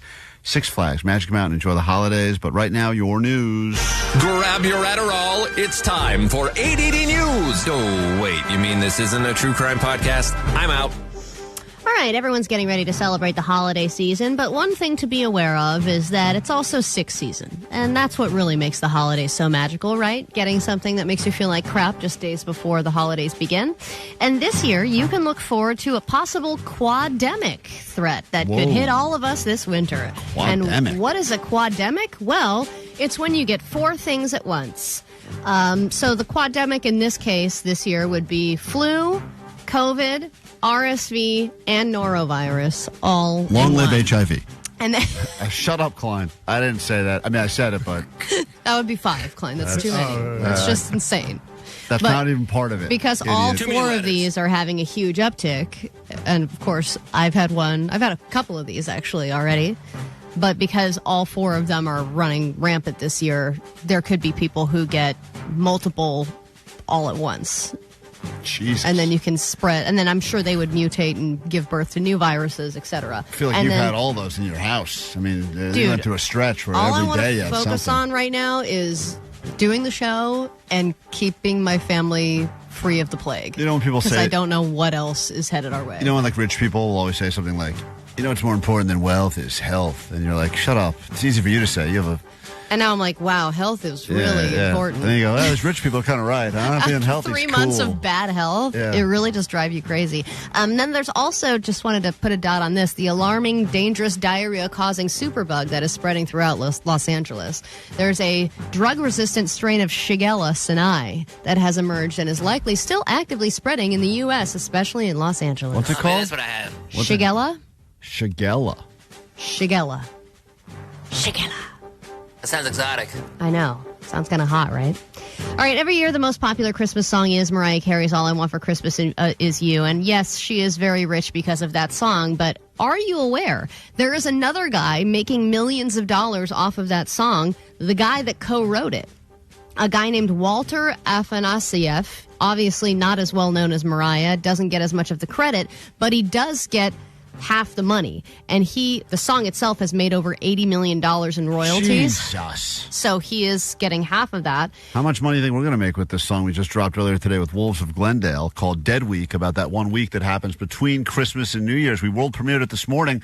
And this is, obviously, Allie, we wrote this song. So if this thing takes off and this becomes one of the biggest holiday songs ever, we're going to be loaded. There's Hanukkah, Kwanzaa, and Christmas. But there's one that we forget that should be just as famous. Dead Week, it's that weird week between Christmas and New Year's. Dead Week, no more food but buying groceries feels weird. Dead Week, what time is it? No one knows. Dead Week, it's been 5 days and you're in the same clothes. Captain Crunch for dinner. string cheese for lunch. Something feels wrong. I have a hunch it's dead week. Oh, take that, Mariah Carey. Dead Week so far has generated $0, but eventually that'll And worth be every penny. That'll be a future holiday classic. And another trend that you might see this year, a lot of people, of course, are going to be flying for the holiday season, is the presence of seat squatters. And this has existed for a while, but they say there's a big uptick in it this year. And this is people who, when you pay for your flight, do you want to pay extra to be able to select the seat of your choosing? A lot of people don't want to pay for any extras, right? Mm-hmm. So they just go, no, I'll get my seat assignment at the gate. It's probably going to be a middle. I don't really care. And then they get their seat assignment. They don't like it. So they try their luck once they get on the airplane. Hell yeah. And go, hey, all right, I'm going to scan.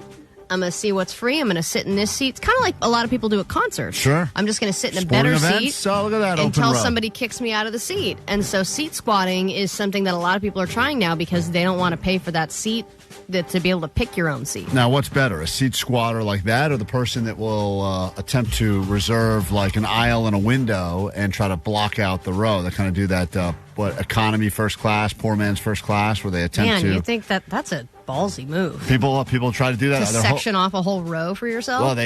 Well, usually if you're traveling with someone else, rather than take two seats together, you go, let's go window, let's go aisle, and let's hope that no one chooses to sit in that middle Well, that's seat. like a Southwest situation. No, you can do that if you're booking ahead and you're picking your seats on like a JetBlue or something. You pick. Oh, you just hope that nobody buys it. They're like, okay, yeah. forget it, I'll just take a different flight. Right. Well, you just hope that someone would not opt for the middle. If there's any other option, no one's going to take the middle. So that's what people try to do. I mean, there's so many ways to try to make your flight more, comfortable that does become you being a dick to other people. Yeah, or you ask to switch. But a lot of people don't pay attention, Yeah. They're like, they get to their row and they're like, I'm not going to figure out if I'm D, E, or F. I'm just going to sit down. Yeah, So they're squatting. banking on that. Epidemic right now. We get into a brand new hour of the show the second this song is done by Bush. And the first thing we do is get you to Six Flags. So rather than wait around, let's go ahead and tell you, call right now, 800-520-1067. Got a couple of tickets for you to go to Six Flags Magic Mountain in case you got family coming to town. You need an excuse to get out for a few hours, or better yet, you got that person on your holiday gift list. You haven't gotten them anything yet? Well, here you go. Boom, present, ready. We'll do this every hour starting right now and going all day long at KROQ looking for you. Caller 20, 800-520-1067. Then we get into a brand new hour of the show complete with Omar's picks for the top 10 sound drops that you heard on this show this year. What will they be? Place your bets. Brand new hour of the show starts next on KROQ.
Klein Alley Show. 106.7 KROQ FM in HD Pasadena, Los Angeles, Orange County. This is the world famous KROQ. Oh, yeah. Here we go. Welcome to just after 9 o'clock on a Tuesday morning as we are sprinting and or crawling to the end of the year. We are Klein Alley Show on KROQ. Nice to meet you. Thanks for hanging out. KROQ getting back to the glory days. Someone said in the text line, love line, a morning show I'm listening to again. Yeah, it took us a little bit, but we found our way. So, Acoustic Christmas, a nice sold-out show over the weekend at the Forum. And thank you for all of you that made it out and those of you that did not, but still follow along on the YouTube. Broke some records there. You can find our show on YouTube every morning streaming live. You want to see what we look like? I don't know why you would, but there we are. Or you can listen to us on the radio or the podcast. The choice is yours. We bribe you to listen, though, by giving you things. And right now, it's tickets to Six Flags. Starting now, all day long here at KROQ, Six Flags Magic Mountain for the holidays. We say hi to George in Southgate. Good morning. Yeah, Merry Christmas, Klein and Alley. Let's go. Merry Christmas. The good news we have to deliver for you is that you have 2 tickets to Six Flags. Congratulations. Let's go, baby. I love Six Flags Magic Mountain. Let's get them thrills going. All right, there we go. That is, guys, very They need exciting. to hire this guy for the commercial. Totally. Man. Yeah, Wow. that's good. What's your favorite? What's your favorite ride there, George? Man, I'm old school. I like Colossus. I love it. All right, hold on one second. That's George right there. He's all excited to go. I don't think I've ever heard someone so excited No. about Six Flags. That's Yeah, so this exciting guy's for him. couldn't be more excited right The now. right person won. Let me listen in again. Maybe he's still yelling. Hold on. Let me Imagine you're on one of the roller coasters. Let's go. Feel bad for the person who's next to George on all the rides, you know? This hour, we will get into lots of stuff, including the couple of Monday Night Football games last night, which means Allie had to update the sports highlights. That'll be coming up later this hour. And in a moment, Omar has broken down thousands of sound bites we've played this year to give us his top 10. So we will break down that list. What will make it? We'll figure it out next, KROQ.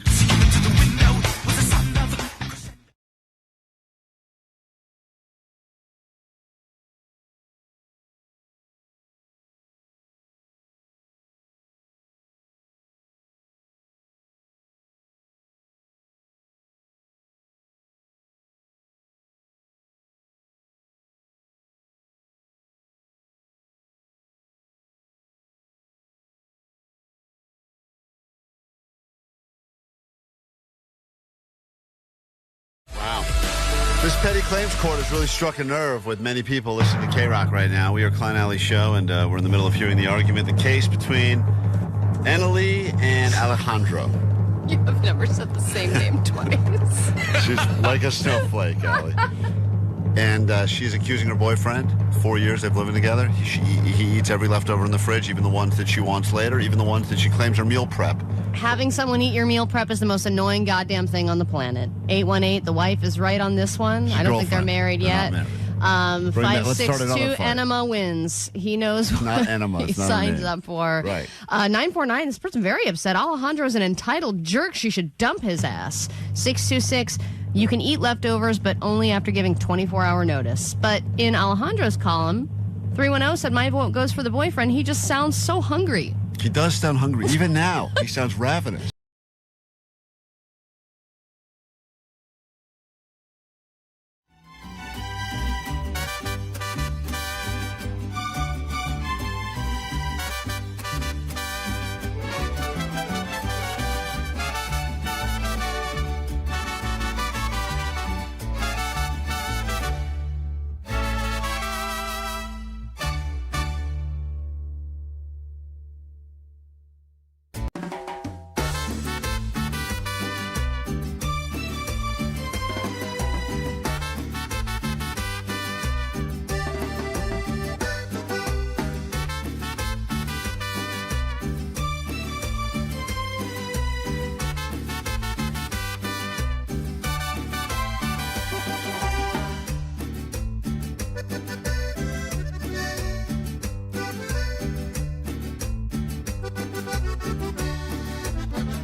right.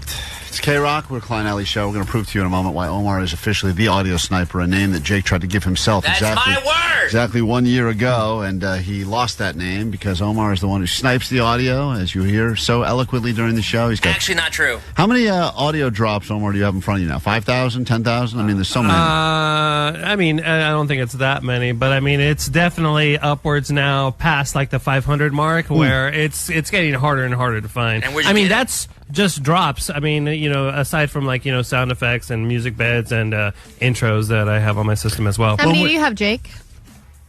I have them all because I send them to Omar. But how many do you have in front of you right now that you could play? Well, I can't play them on air. I can play them on my computer. What would that sound like? Hang on. Give us a drop, Jake. Stand by. He's sniping. 3, 2, 1, go. It is what it is. Hold on. You didn't even play that drop? Hold on. Omar, you just played that drop? Oh, Yes. I played that drop, yeah. Jake didn't Omar even did a have that. ramp up to Jake's drop, which ended up being Jake doing an impression of a drop. Yeah, you really are not. You really are not the audio sniper. Hold on. Yeah, Jake, do another one. Omar, don't save him this time. Go ahead, Jake. Okay, all right. What am I going to do? That's the sniper for you. All right. So that's why we gave Omar the task of going through all of the sound drops that happened this year on the air. Some of them were things we said. Some of them were things that happened during news we listened to. And he's got his list to share with you as we're winding down to the end of the year. These are Omar's picks for the top 10 drops of the year. Maybe you're a new listener to the show, and now you'll get a little history as to where this came from. So whenever you're ready, Omar. Do you just want to go through the honorable mentions first, or yeah? Let's do some. These ones did not even make the top 10 list. Here are some honorable mentions that Omar picked, including this one. Stop bullying Jake. There was that woman, if you remember, she defended Jake and hated Hosier. She called us. This was one of the honorable mentions. This was the noise when Allie was very fat. Omar would play this noise whenever she walked in and out of the studio. Yeah. That was a great moment. Everyone loved that, especially Allie. Great, thank you. So, once again, these are just you. the honorable mentions. Omar was a big fan of this. Ozempic was one of the drugs of the year, and this jingle came from someone in the streets. Ozempic is my favorite. He make me slim and limb. Also, very fat guy singing that song, by the way. Speaking of fat guys singing songs, this was another one of Omar's honorable mentions. I'm from New York. Yes, I'm from New York. I'm from New York. That was during the World Series. That was Fat Joe singing during the World Series, and boy, did that not sound great. And this was another honorable mention, Allie. This was it's Cabana Klein. That's Cabana Klein. And, hard to imagine none of those made the top 10, right? Kind of surprised. And this was Those are all pretty this good. was the final honorable mention. Didn't even make the top 10. This was another one of those weird noises Allie made. I don't know. That was Allie melting down in the middle of a word. Pretty good. So, all right. So now here we go to the top 10. Yeah, so this is 2024 is the year that we discovered the Knight Rider, F and Kevin, and Kevin Michaels. And for me, the top old school air check moment was when the Knight Rider did a commercial for Ladies Wrestling in Oil. This Thursday night, it's the Women's Oil Wrestling Federation at the Bridge Street Music Hall. You did hear me correctly. Hot chicks in oil. The hottest chicks wrestling in oil. And did I mention women in oil? See you there. It's the sound effects for me. Also, just the word chicks. Great. It was a It's the most annoying sound effects possibly. It was a different time then. It was a different time then. And the Knight Rider was there. Yeah, this is so cool. I'm producing the hell out of this spot. So much going on. A lot of people are requesting re-listening to the moments that you discovered the Klein tapes, and those will probably re-air at some point while we're on. Absolutely, they will. All right, number 9, Omar. What is your number 9 drop of the year? Number 9, I haven't got a lot of use out of just yet, but it will be a huge one in 2025. But we had a beef. Well, you guys and Vanessa had a beef with this podcast, and I forget the name of the podcast. And I got this drop out of it, and it's just great because of the delivery and the vitriol behind it. Yeah, this was a recent drop, and this was the woman, I think, calling Allie this, but here we go. Bitch. Yeah, that's right. That was the host of the SIP podcast. Bitch. And she was really angry and did not like us. Was that me or was that Vanessa they were calling a bitch? I don't. Maybe that was Vanessa. I don't know. At this point, I think they've buried the hatchet. I think they don't want a feud with us. But bitch, that's real anger right there. That is an Yeah, angry that's great. woman. All right, moving on to number 8. These are Omar's top 10 drops of the year of all of the drops we've had on this show. And Omar, what do you have for number 8? Yeah, for number 8, from time to time, I'll go through the goat line as well, and something will catch my ear. And anytime we have the great throat goat on, I will play this. Throat goat? Yeah, that was just a shout out to the throat goat from the. We do hear that quite a bit. That was just a regular caller. I can't believe the drop of my mom going, B-job. Oh, yeah. Well, Oh, man. I got to lift that. Allie's mom saying B-job is great. All right, number 7. These are Omar's top drops. He is the official audio sniper. These are his, according to him, the top drops of the year that he's played the most or enjoys the most. Yeah, in 2024, we got a plethora of complaint calls, as we do. But for me, this lady saying this standed out, and it's number 7 on You guys need to do more better. Oh, yeah. That woman did not like us, and she did say we need to do more. You guys need to do more better. All right, we're almost in the top 5. We're at number 6 right now. This is number 6. Yeah, we have another goat line call, and this is a guy who calls regularly the goat line, and I appreciate him calling every single time. But this to me stood out because it describes Allie perfectly. God, you're rotten. A monster. Yeah, that guy. So much That's one of aggression. Klein's favorites. I know. love that one. Yeah. It's always funny to me. What's Always. great too is that people will comment that on all Oh, yeah. my pictures. Oh, really? Yeah, Oh, on no. Instagram. It'll be Sound effect. God, you're rotten, and then other people will finish it. A monster. Yeah. Ugh. Yeah. All right, at number 5, these are the top 5 drops of the year according to Omar. Number 5. At number 5, I want to say this is when we wrote fake commercials for Vanessa to read, and one of them was a Wiener Schnitzel commercial, and you guys wrote in the copy for her to say, "I love the hot dog," and when I heard this the first time, I just fell in love with it. I know. Yeah, that moment is a moment that's going to be in the top 50. We'll re-listen to it over the break. It is Vanessa thinking she got a great Wiener Schnitzel endorsement. Hey, by the way, can you say the name of that place still, Vanessa? Yes, I can. Wiener Schnitzel. And this is the drop she gave us. I love the hot dog. That's so great. Oh, my God. I remember hearing that, and I was like, I need to pull this right away. It's just Yeah. so non-committal, but excited. The hot dog.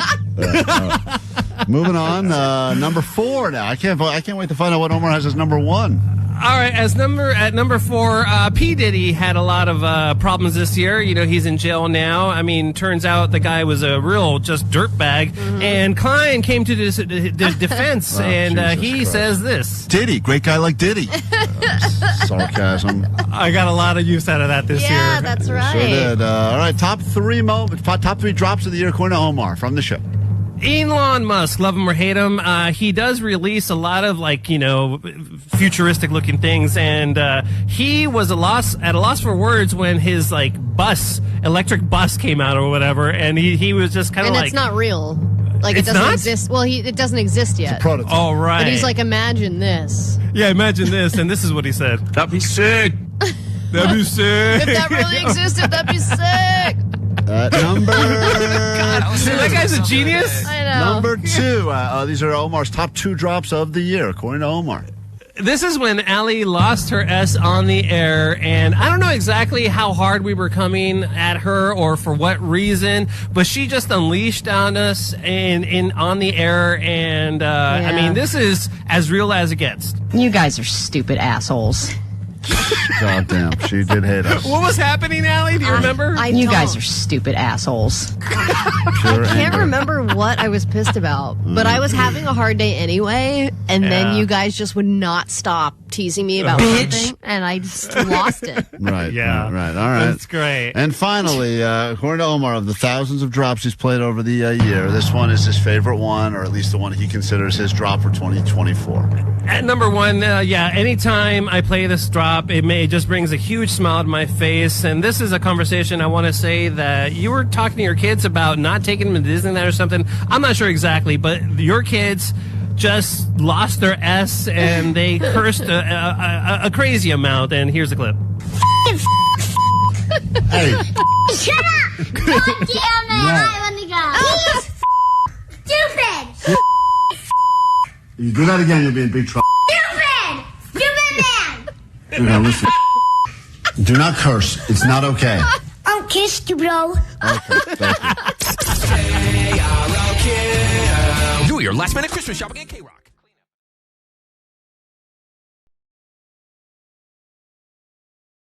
KROQ. Klein Alley Show. Tuesday morning.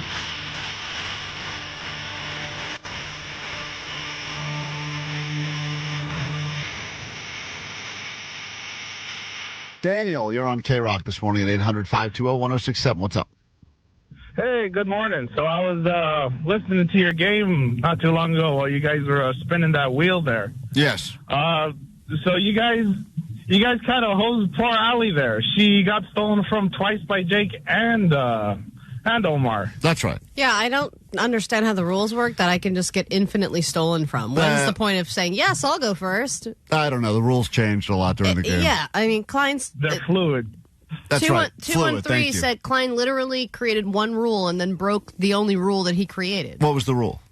Stealing once. Right. And then you stole Jake's chicken, even though he stole it from me. You can't steal a thing more than once. And then apparently, according to the text line, I get a chance to steal, and I never got a chance to steal anything. Everything just got stolen from me. All right, let's just agree we'll all eat chicken and go pole rules dancing. are rules. Right? Rules is rules, Allie. Rules is rules. So 805 says I'm going to actually really enjoy pole dancing and that it's a very body-positive experience You're gonna love it. with a lot of beautiful women. you're going to love it. You a 10, girl. Don't forget that. You a 10.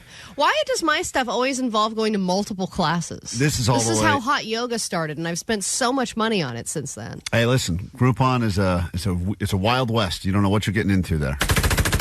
I'm already getting ready. Okay. Watch out, 12-year-olds. I'm coming. I thought that was about Allie going. I thought that was about Allie going pole. I thought that was about going pole dancing in Inglewood. Omar. I was going to say that's a real problem right there. All right, so as you know, it's the official time of the year where it's better to give than to receive. A message I tried to tell my children when I told them yesterday that this year, instead of getting gifts for Christmas, they would we'd be giving all the presents to underprivileged kids. And it's a nice theory, in theory, but they did not go over well. Omar said, this is the meanest thing I've done to my own children. And after listening back to it now, I kind of regret it. We'll share. See, I said we'll share. We'll share. You can only take one at a time. I gave them each a bag of Cheetos to soften the blow right up front. So, by the way, it's unusually calm sounding very at the calm. beginning there. Yeah. Well, my wife's out of town now. I learned that if you give the kids Cheetos, they kind of calm down. Even the fact they're talking about sharing Cheetos was a big moment, big win. And I could have just enjoyed the moment of calmness in my house, and instead I had to ruin it. Girls, did Mommy tell you what we decided or not? She didn't talk to you today about it? No. What? So we're They're thinking so that, happy. they say they're in a great They mood like right never now. sound happy, and they sound. Their life is as good as it gets. They're eating Cheetos. Daddy's home. They couldn't be happier. No. What? So we're thinking that, they say about the holidays, it's better to give than to receive, right? You know what that means? What? Have you heard that? She didn't like that. Crunch, crunch. What? She didn't like that concept. What? Have you heard that term, it's better to give than to receive? Yeah, I know. You know what that means? Okay, just tell me. What are we saying? So we're thinking this year, instead of you girls getting presents. What? Dad, this Hold is a on. nightmare. I didn't. I didn't even get It goes from Dramatic 0 much? to 100 so quickly. I didn't even get to the part where I said we're giving them away. I just said this year instead of. So we're thinking this year, instead of you girls getting presents. What? Dad, this Hold is a on. nightmare. I didn't. She's already starting to cry. She takes after her daddy. It's very dramatic. I didn't finish yet. Let me finish. What? We're thinking, wouldn't it be nice if instead of this year, you girls getting presents, we gave those presents to a charity? You never. Oh my God, this is a joke, Dad. What's wrong with No, this? nothing. Everything is wrong with that one and a present. Don't cry. You don't need to cry. Hold on. Dad, All right. No, we're not doing that, Pepper.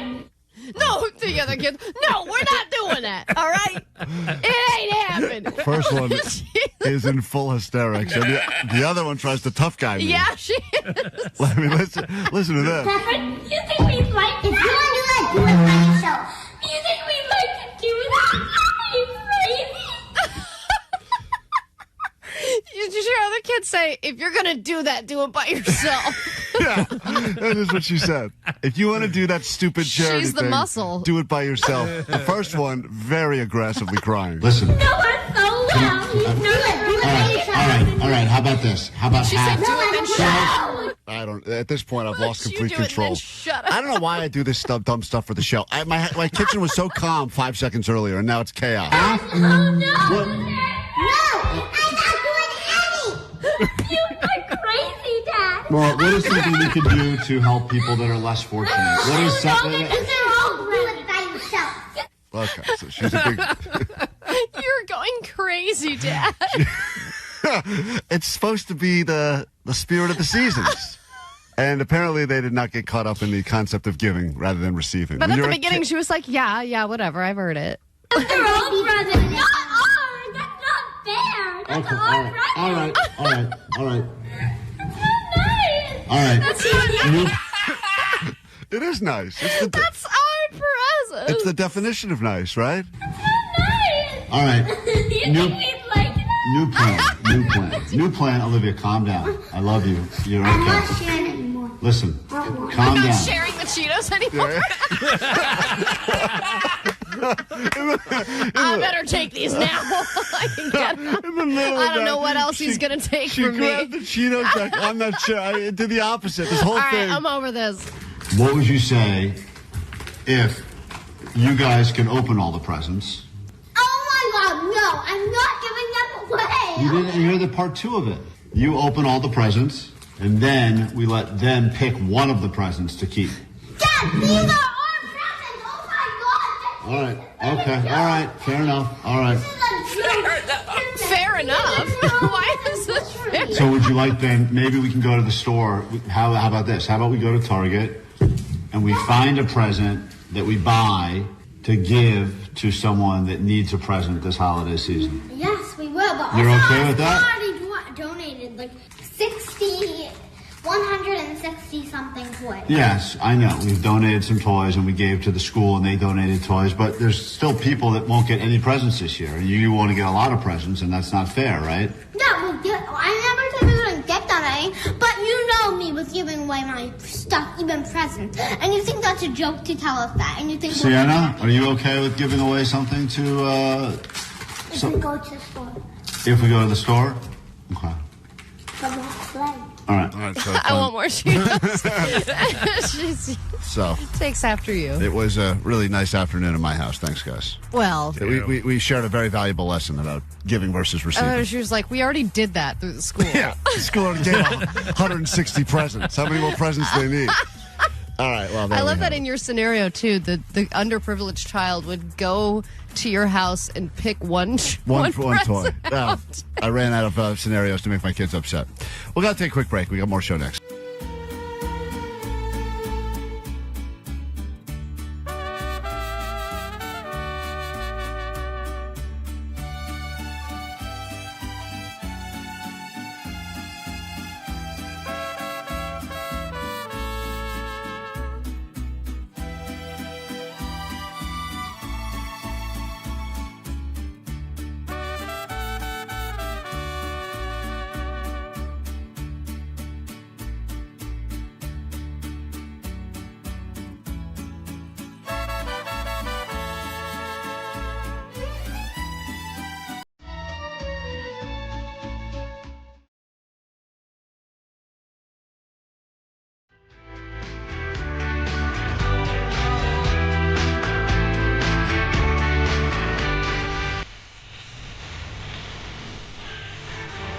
Hey, Rock, we are Klein Alley Show. If you need us, 800-520-1067. More chances to win in about 30 minutes with the great Nicole Alvarez. If you just joined us this morning, it's been a very eventful show. A lot of emotions, some tears, and it's only Tuesday.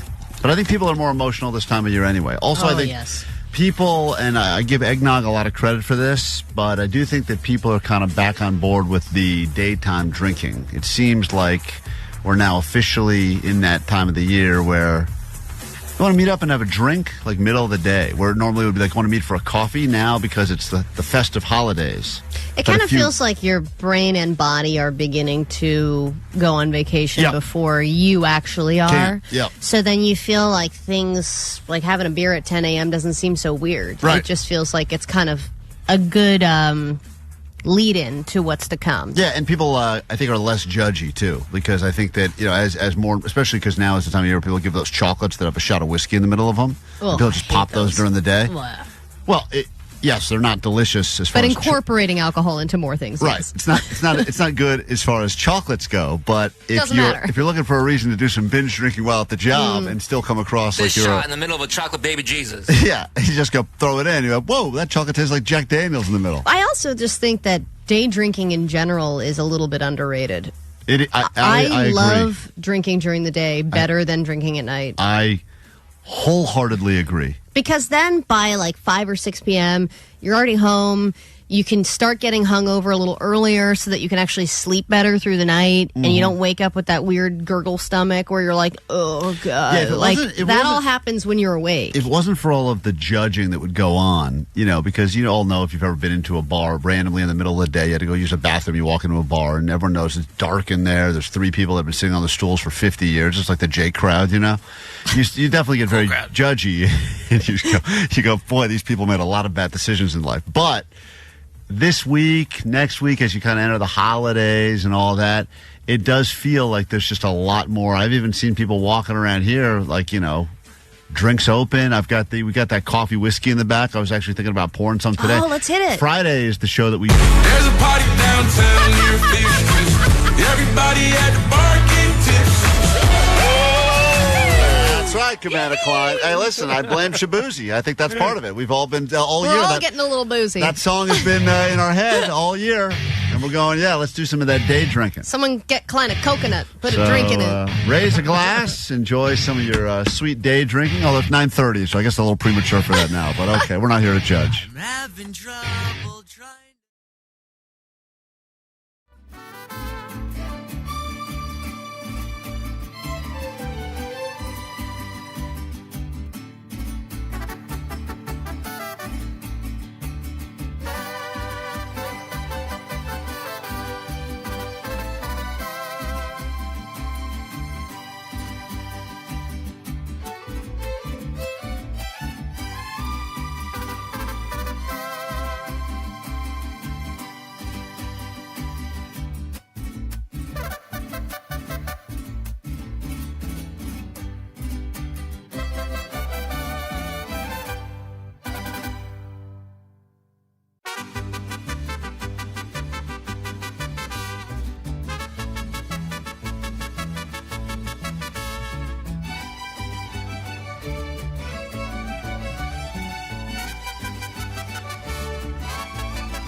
doubleheader of Monday Night Football last night. Not that the games were that exciting, but Allie had even more footage to pull from to give us a new and improved, updated, gayest football highlights of this week. If you missed it yesterday, this will be that plus more. She's made it 23% gayer, shockingly, in the last 24 hours. Guaranteed. Here are the gayest sports highlights from the week. Here's Allen slipping out of the sack. Handoff to Chubb. And Chubb coughs it up. The bottom is dropped out for Cleveland. Scan the field. Got a man coming open in the back of the end zone. In the game very quickly. Yeah, that took 2 minutes and 2 seconds. Seems a little early, Tony, but here we go. They almost grabbed him by the hair at one time. Here's the hair pull. Winston downfield, end zone, on his knees. Well, watch what the hard play action does to this inside hard play action. Everybody gets sucked in. You know, he said, I want to play loose and have fun out there. Block, and just skip out of there, Mr. Skipper. And look at this. I want to hit you. Get over here. Skipper! And that deserves a wow. These have been the gayest sports highlights from this week. That's right, Vanessa. You tell us. There you have it. Thank you for that. Super gay. Ruining football for the rest of us on KROQ. Time stood still, just like a...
KROQ, Klein Alley Show, another satisfied customer. Klein Alley, I'm absolutely polluted. Polluted watching game. Here we go again. Another gold one for the gayest sports highlights. I mean, these are not little holes that we're talking about. These are really big holes. I can't even watch the game anymore without hearing the gayest highlights. Absolute awesome. Love it. Love you guys. We did. You've ruined football for that man as well. Another guy that used to love football. Now you've ruined it. You're welcome. Thank you for making us all look at sports a little bit differently. Do some takeaways from today's show, then we get out of here. Here's the good/bad news. You're going to be here all week for live shows, and then if you have moments you'd like to rehear as we put together our top 50 lists from the history of the show. They don't even have to be things that happened this year. They could have happened last year. Who knows? Maybe there's a moment you must hear again, or you were confused about something that we talk about. Let us know. We got a post up on Instagram, Klein Alley Show, as we are putting together our top 50 moments. Some great suggestions coming in from listeners. Moments we completely forgot about that we will make sure to get on again when we are off for Christmas/New Year's. Thank you again, Wolves of Glendale, for giving us that brand new banger called Dead Week, the official anthem of the deadest week of the year, that week between Christmas and New Year's. We'll try to make that available for download as well. Let's give some of the proceeds away to a charity, because my kids seem to love charity. Just charity. Just charity in general. Takeaways from today's show, then Nicole Alvarez will be in here. 40 minutes nonstop K-Rock and more of those Six Flags tickets coming up in 20 minutes. 818, my takeaway is get your resting gift faces ready. Resting Christmas gift is face. on the way. You got to get it ready. Practice in front of the mirror. Like when you're a kid, you practice kicking the game-winning field goal. You practice your acceptance speech at the Academy Awards. Practice your, oh my God, I love this sweater. Practice that whole thing. 626, my takeaway is Allie is on her way to go broke for pole dancing classes. That's right. 818, my takeaway is George loves Six Flags Magic Mountain. No one loves Six Flags Magic Mountain more than George. And 626, Tintin is the Gin, not the dog. That's right. Very confusing moment on today's show. Jake the Nerd, you got a takeaway? Yeah, polyamorous is 2 syllables. Thank you. Thank you. I learned that on the show today as well. Also, thank you, Kevin No one Kennedy, sounded smarter. Dr. Tara, for stopping by. They're your new hosts of Loveline on K-Rock Sunday nights. Go ahead and set a reminder. You got to get back in the habit of listening to Loveline again. Solve all your relationship problems. Allie, what's your takeaway? My takeaway is on this show, similar to all of LA, there is no limit on stealing. You can just take whatever you want. Doesn't Just matter. keep stealing, even though we just say steal once, you can steal as many times as you want. I'm going to go get myself some chicken and honey kettle after the show, because that's what I want on the Groupon roulette wheel. Right. I'll take the most expensive, most inconvenient one. Thank That's you. right. Allie will be on her way to Inglewood to do some pole dancing The later. chocolate factory was paying for everything. The chocolate. Well, we'll see if we ever get paid back. So Mr. Chocolate Factory was paying. Once again, I thought you were making a comment about Rob. Anyway, got a takeaway? Got a takeaway? My takeaway is nothing says Christmas like the sound of Klein's kids crying. Yeah. God damn, they were upset. If you missed that part of the show, I recommend you check out the podcast. Thank you in advance for subscribing, downloading, commenting, rating, all that good stuff. We'll do it tomorrow, try to do it better. This final takeaway that just came through, Klein only likes White Santa. That is. Oh, that's right. That is not true. That is completely false. You said White Santa. You did. I said white. Yeah, I was trying to forget if it was 3 syllables. White Santa or Yankee Swap or whatever the White elephant. White is what elephant. You were saying. Whatever. Santa used to be fat. Bye. I think Yankee Swap is bad too. What? I don't like any of these terms. I'm gonna stop talking. Goodbye. That they feel that that you know they feel that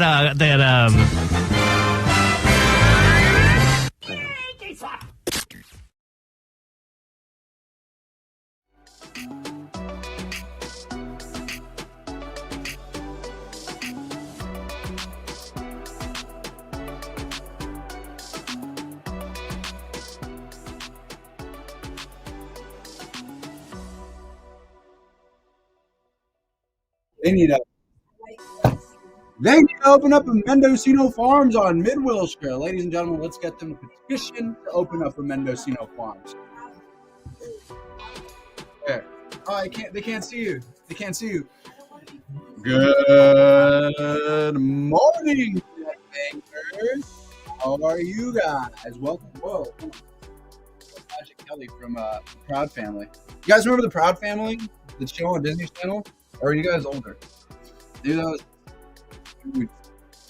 Anyways, net bankers, what's popping? What's good? We're back on the PC. Today we have 220 net bangers. Jake, good luck, baby. Mendo, baby. Oh, look, you're listening to Mendocino Farms. Yeah, have you guys gone to Mendocino Farms? Mendo? Me and the homies say Mendo. You guys need to go to Mendocino Farms. You need to plug this good sponsor or anything. Mendocino Farms is gas. Really good. Vanessa's going to go use the facilities really quick. What did you guys think of the show? What best ofs or replays did you guys want to hear? We talked about it earlier today. I personally really, really, really love favorite moment from this year. What's up, bro? Look at you. Yeah, well, actually, Stuart's not his real last name. He's German, you know. What? It's Friedrich Charles. He won't say that, though. He won't say that. Anyways, net bangers, what's popping? How'd you guys like acoustic on Saturday? Vibes were lit. Vibes were popping on Saturday night. Let me tell you. Favorite set? What'd you guys think? Pumpkins, yeah. Pumpkins played Mayonnaise. One track off Siamese Dream. Rarely play. They did not play that at SoFi Stadium when they played with Green Day back in September. But they played it for us. What's up, K-Dub? But they played it for us in acoustic, which we're very thankful for because that was a super rare track. And after that was my favorite track. Played. Breakfast today, look what we're munching on today. All back here in the back office, look at that.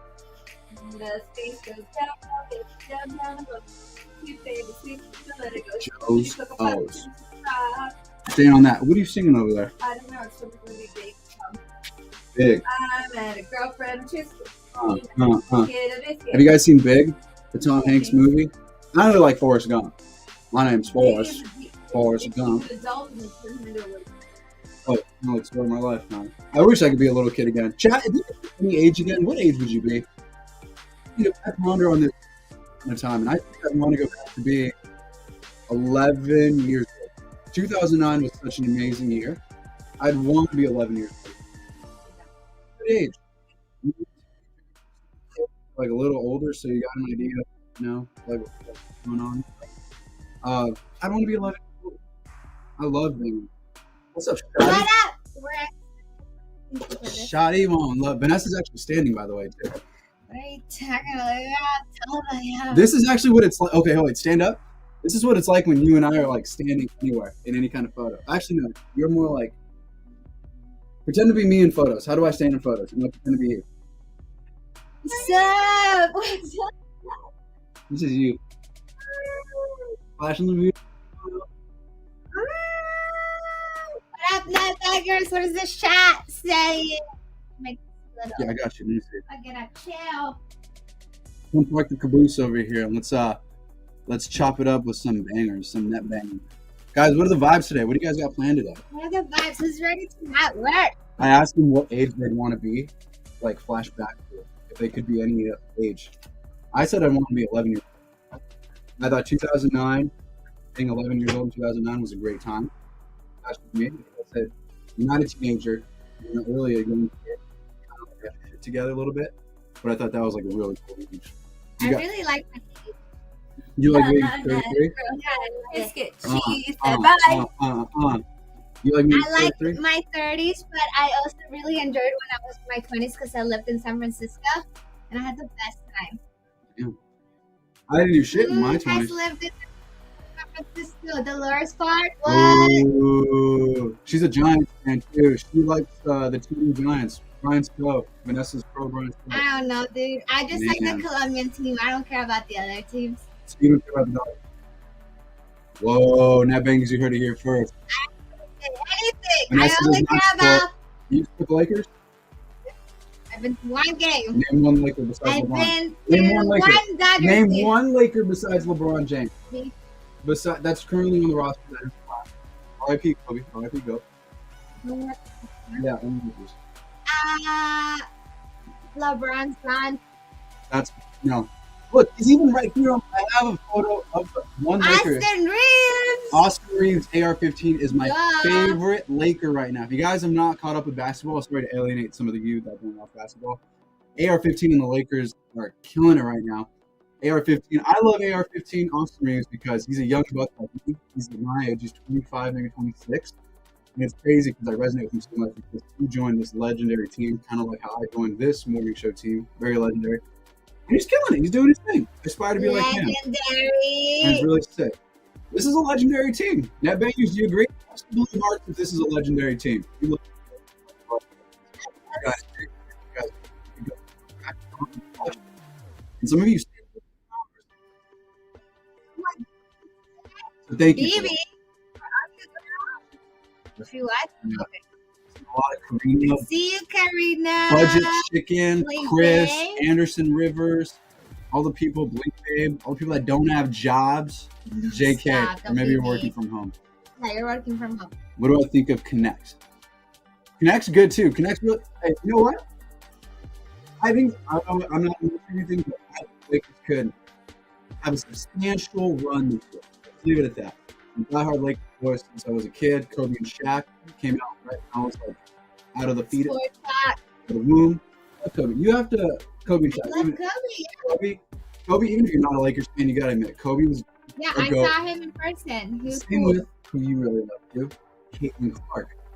Love Caitlin Clark. She had the chance. I had the chance to see her this when she came to play the Spark, and that whole game. I've been to a couple WNBA games. You know, nobody goes to them. Nobody ever goes. This time, when I went to go see Caitlin Clark in town playing in LA, that place was packed.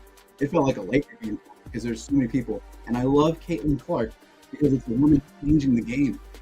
She literally put WNBA on the map. As much as like some of the other WNBA players do want to admit or like even acknowledge, you have to acknowledge she changed the game. Say it. You know what I mean? It's like, and that brought the conversation to a lot of people, and like she stayed after the game, and she was just like saying hi to all the fans and all the listeners. Trying to be more in front of your camera so your mic works better. My mic works better. Basically, we're talking about Caitlin Clark. She's the GOAT, and she changed the game. Yeah, she's dope. Clark's the best. Anyways. Who's ready to Christmas? What do you guys want from us? We got a lot coming up. We have the best of list that's coming out soon. What are your favorite moments from this year that you guys want to see or you guys want to hear? Yes, please. We need to know. Jake's working on that. Jake works really hard. The audio sniper. Yeah, as much as I put it on air, he really is the ace. He's Omar with all this stuff, and Omar takes all the recognition. Jake's the real ace. I'm not an ace. Do you get audio? No. Not really. We just talk to you guys and answer the phone. I do other stuff. You like Geppetto. You like pull all the puppet strings and be like. Yeah. There's a lot of behind the scenes. But guys, question mark. Did you love Live today? You know, you guys really did. interesting. You guys really and did. Listening on Sundays. We have Dr. Tara. Yeah, welcome. Love her confidence. You're like fan of that representation too, but also it's just very interesting. And you guys will really love it too because when they were on, we had about 320 net bangers. Thank all show. And I was like, oh, there's a lot of interest in that. We linked their first episode on our Instagram stories. If you want to go back and listen to that on the app, you can go ahead and stream the very first episode of Love Line and say you were there from the beginning. You're one of the very first original fans and listeners of Love Line. And we're so happy. New generation. Go follow them on their Instagram. I love Love Line. It's a new era. Submit your questions. Get your sex education on. Again, we linked to the first episode in the stories right now. So go at Klein Alley Show, watch our stories. And then also, too, if you haven't, you go follow I Love Love Line. Extra episodes every Sunday. Say a lot of ding dong, you know, and a lot of great stuff. You guys have a full, nothing but good content for you. You guys are really. They can't hear us. See, this is why your computer is not good. My computer's good. Look at this. It looks good, but it's choppy on the audio. Hear you well. Did you guys hear everything we said about Love Line? I like my computer. My computer's about. Hold on, let me show you guys. We just need a better mic. Let me show you, but it's the aesthetic though. Hold on, let me show you really quick. But they need to hear us. Look at this computer. Look at that. Hold on, look at that. The 2021 Portal. Look at that. Anyways, 9:55. Go work, guys. And get out of here and work on tomorrow's show. Maybe tomorrow we'll be on another computer, or maybe we'll be in a different area tomorrow. Now that we learned we could do this on our phone, from inside of the ocean. Yeah, well, guess what? I love the ocean. Zuma Beach, baby. They can't hear us. Well, guess what? Tomorrow we're going to broadcast from a remote device. I won't tell you where we are. It's not going to be the studio. Oh, we could go there. We could go everywhere. Okay, tomorrow. It's going to be a different location. Stay tuned for another episode of our little podcasting. And we're going to go get yelled at by one of our bosses right now. Ooh. What did you do, Johnny? That wasn't me, but the carpet's a little effed up on this right here. It's a big mess. So, Vanessa makes a mess every in the morning. Okay, Timbo, take it away. Bye-bye. Well, congratulations. If you made it to the end of this video, there's a 2% chance that you're still paying attention. And please check out our other video series called Mr. Beast. it performs very well. Yeah. We don't like to brag about it. This is really our sweet spot, but that's what we do on the side, and I don't want to blow it, ruin it for you, but that's Mr. Beast right there. Yeah, we're going to blow up a bunch of Cybertrucks tomorrow. Yeah, so that's our other video, or you can just keep watching these ones. This is kind of like our giving back to the community thing. So thanks for being a part of whatever charity this is, and have a great day.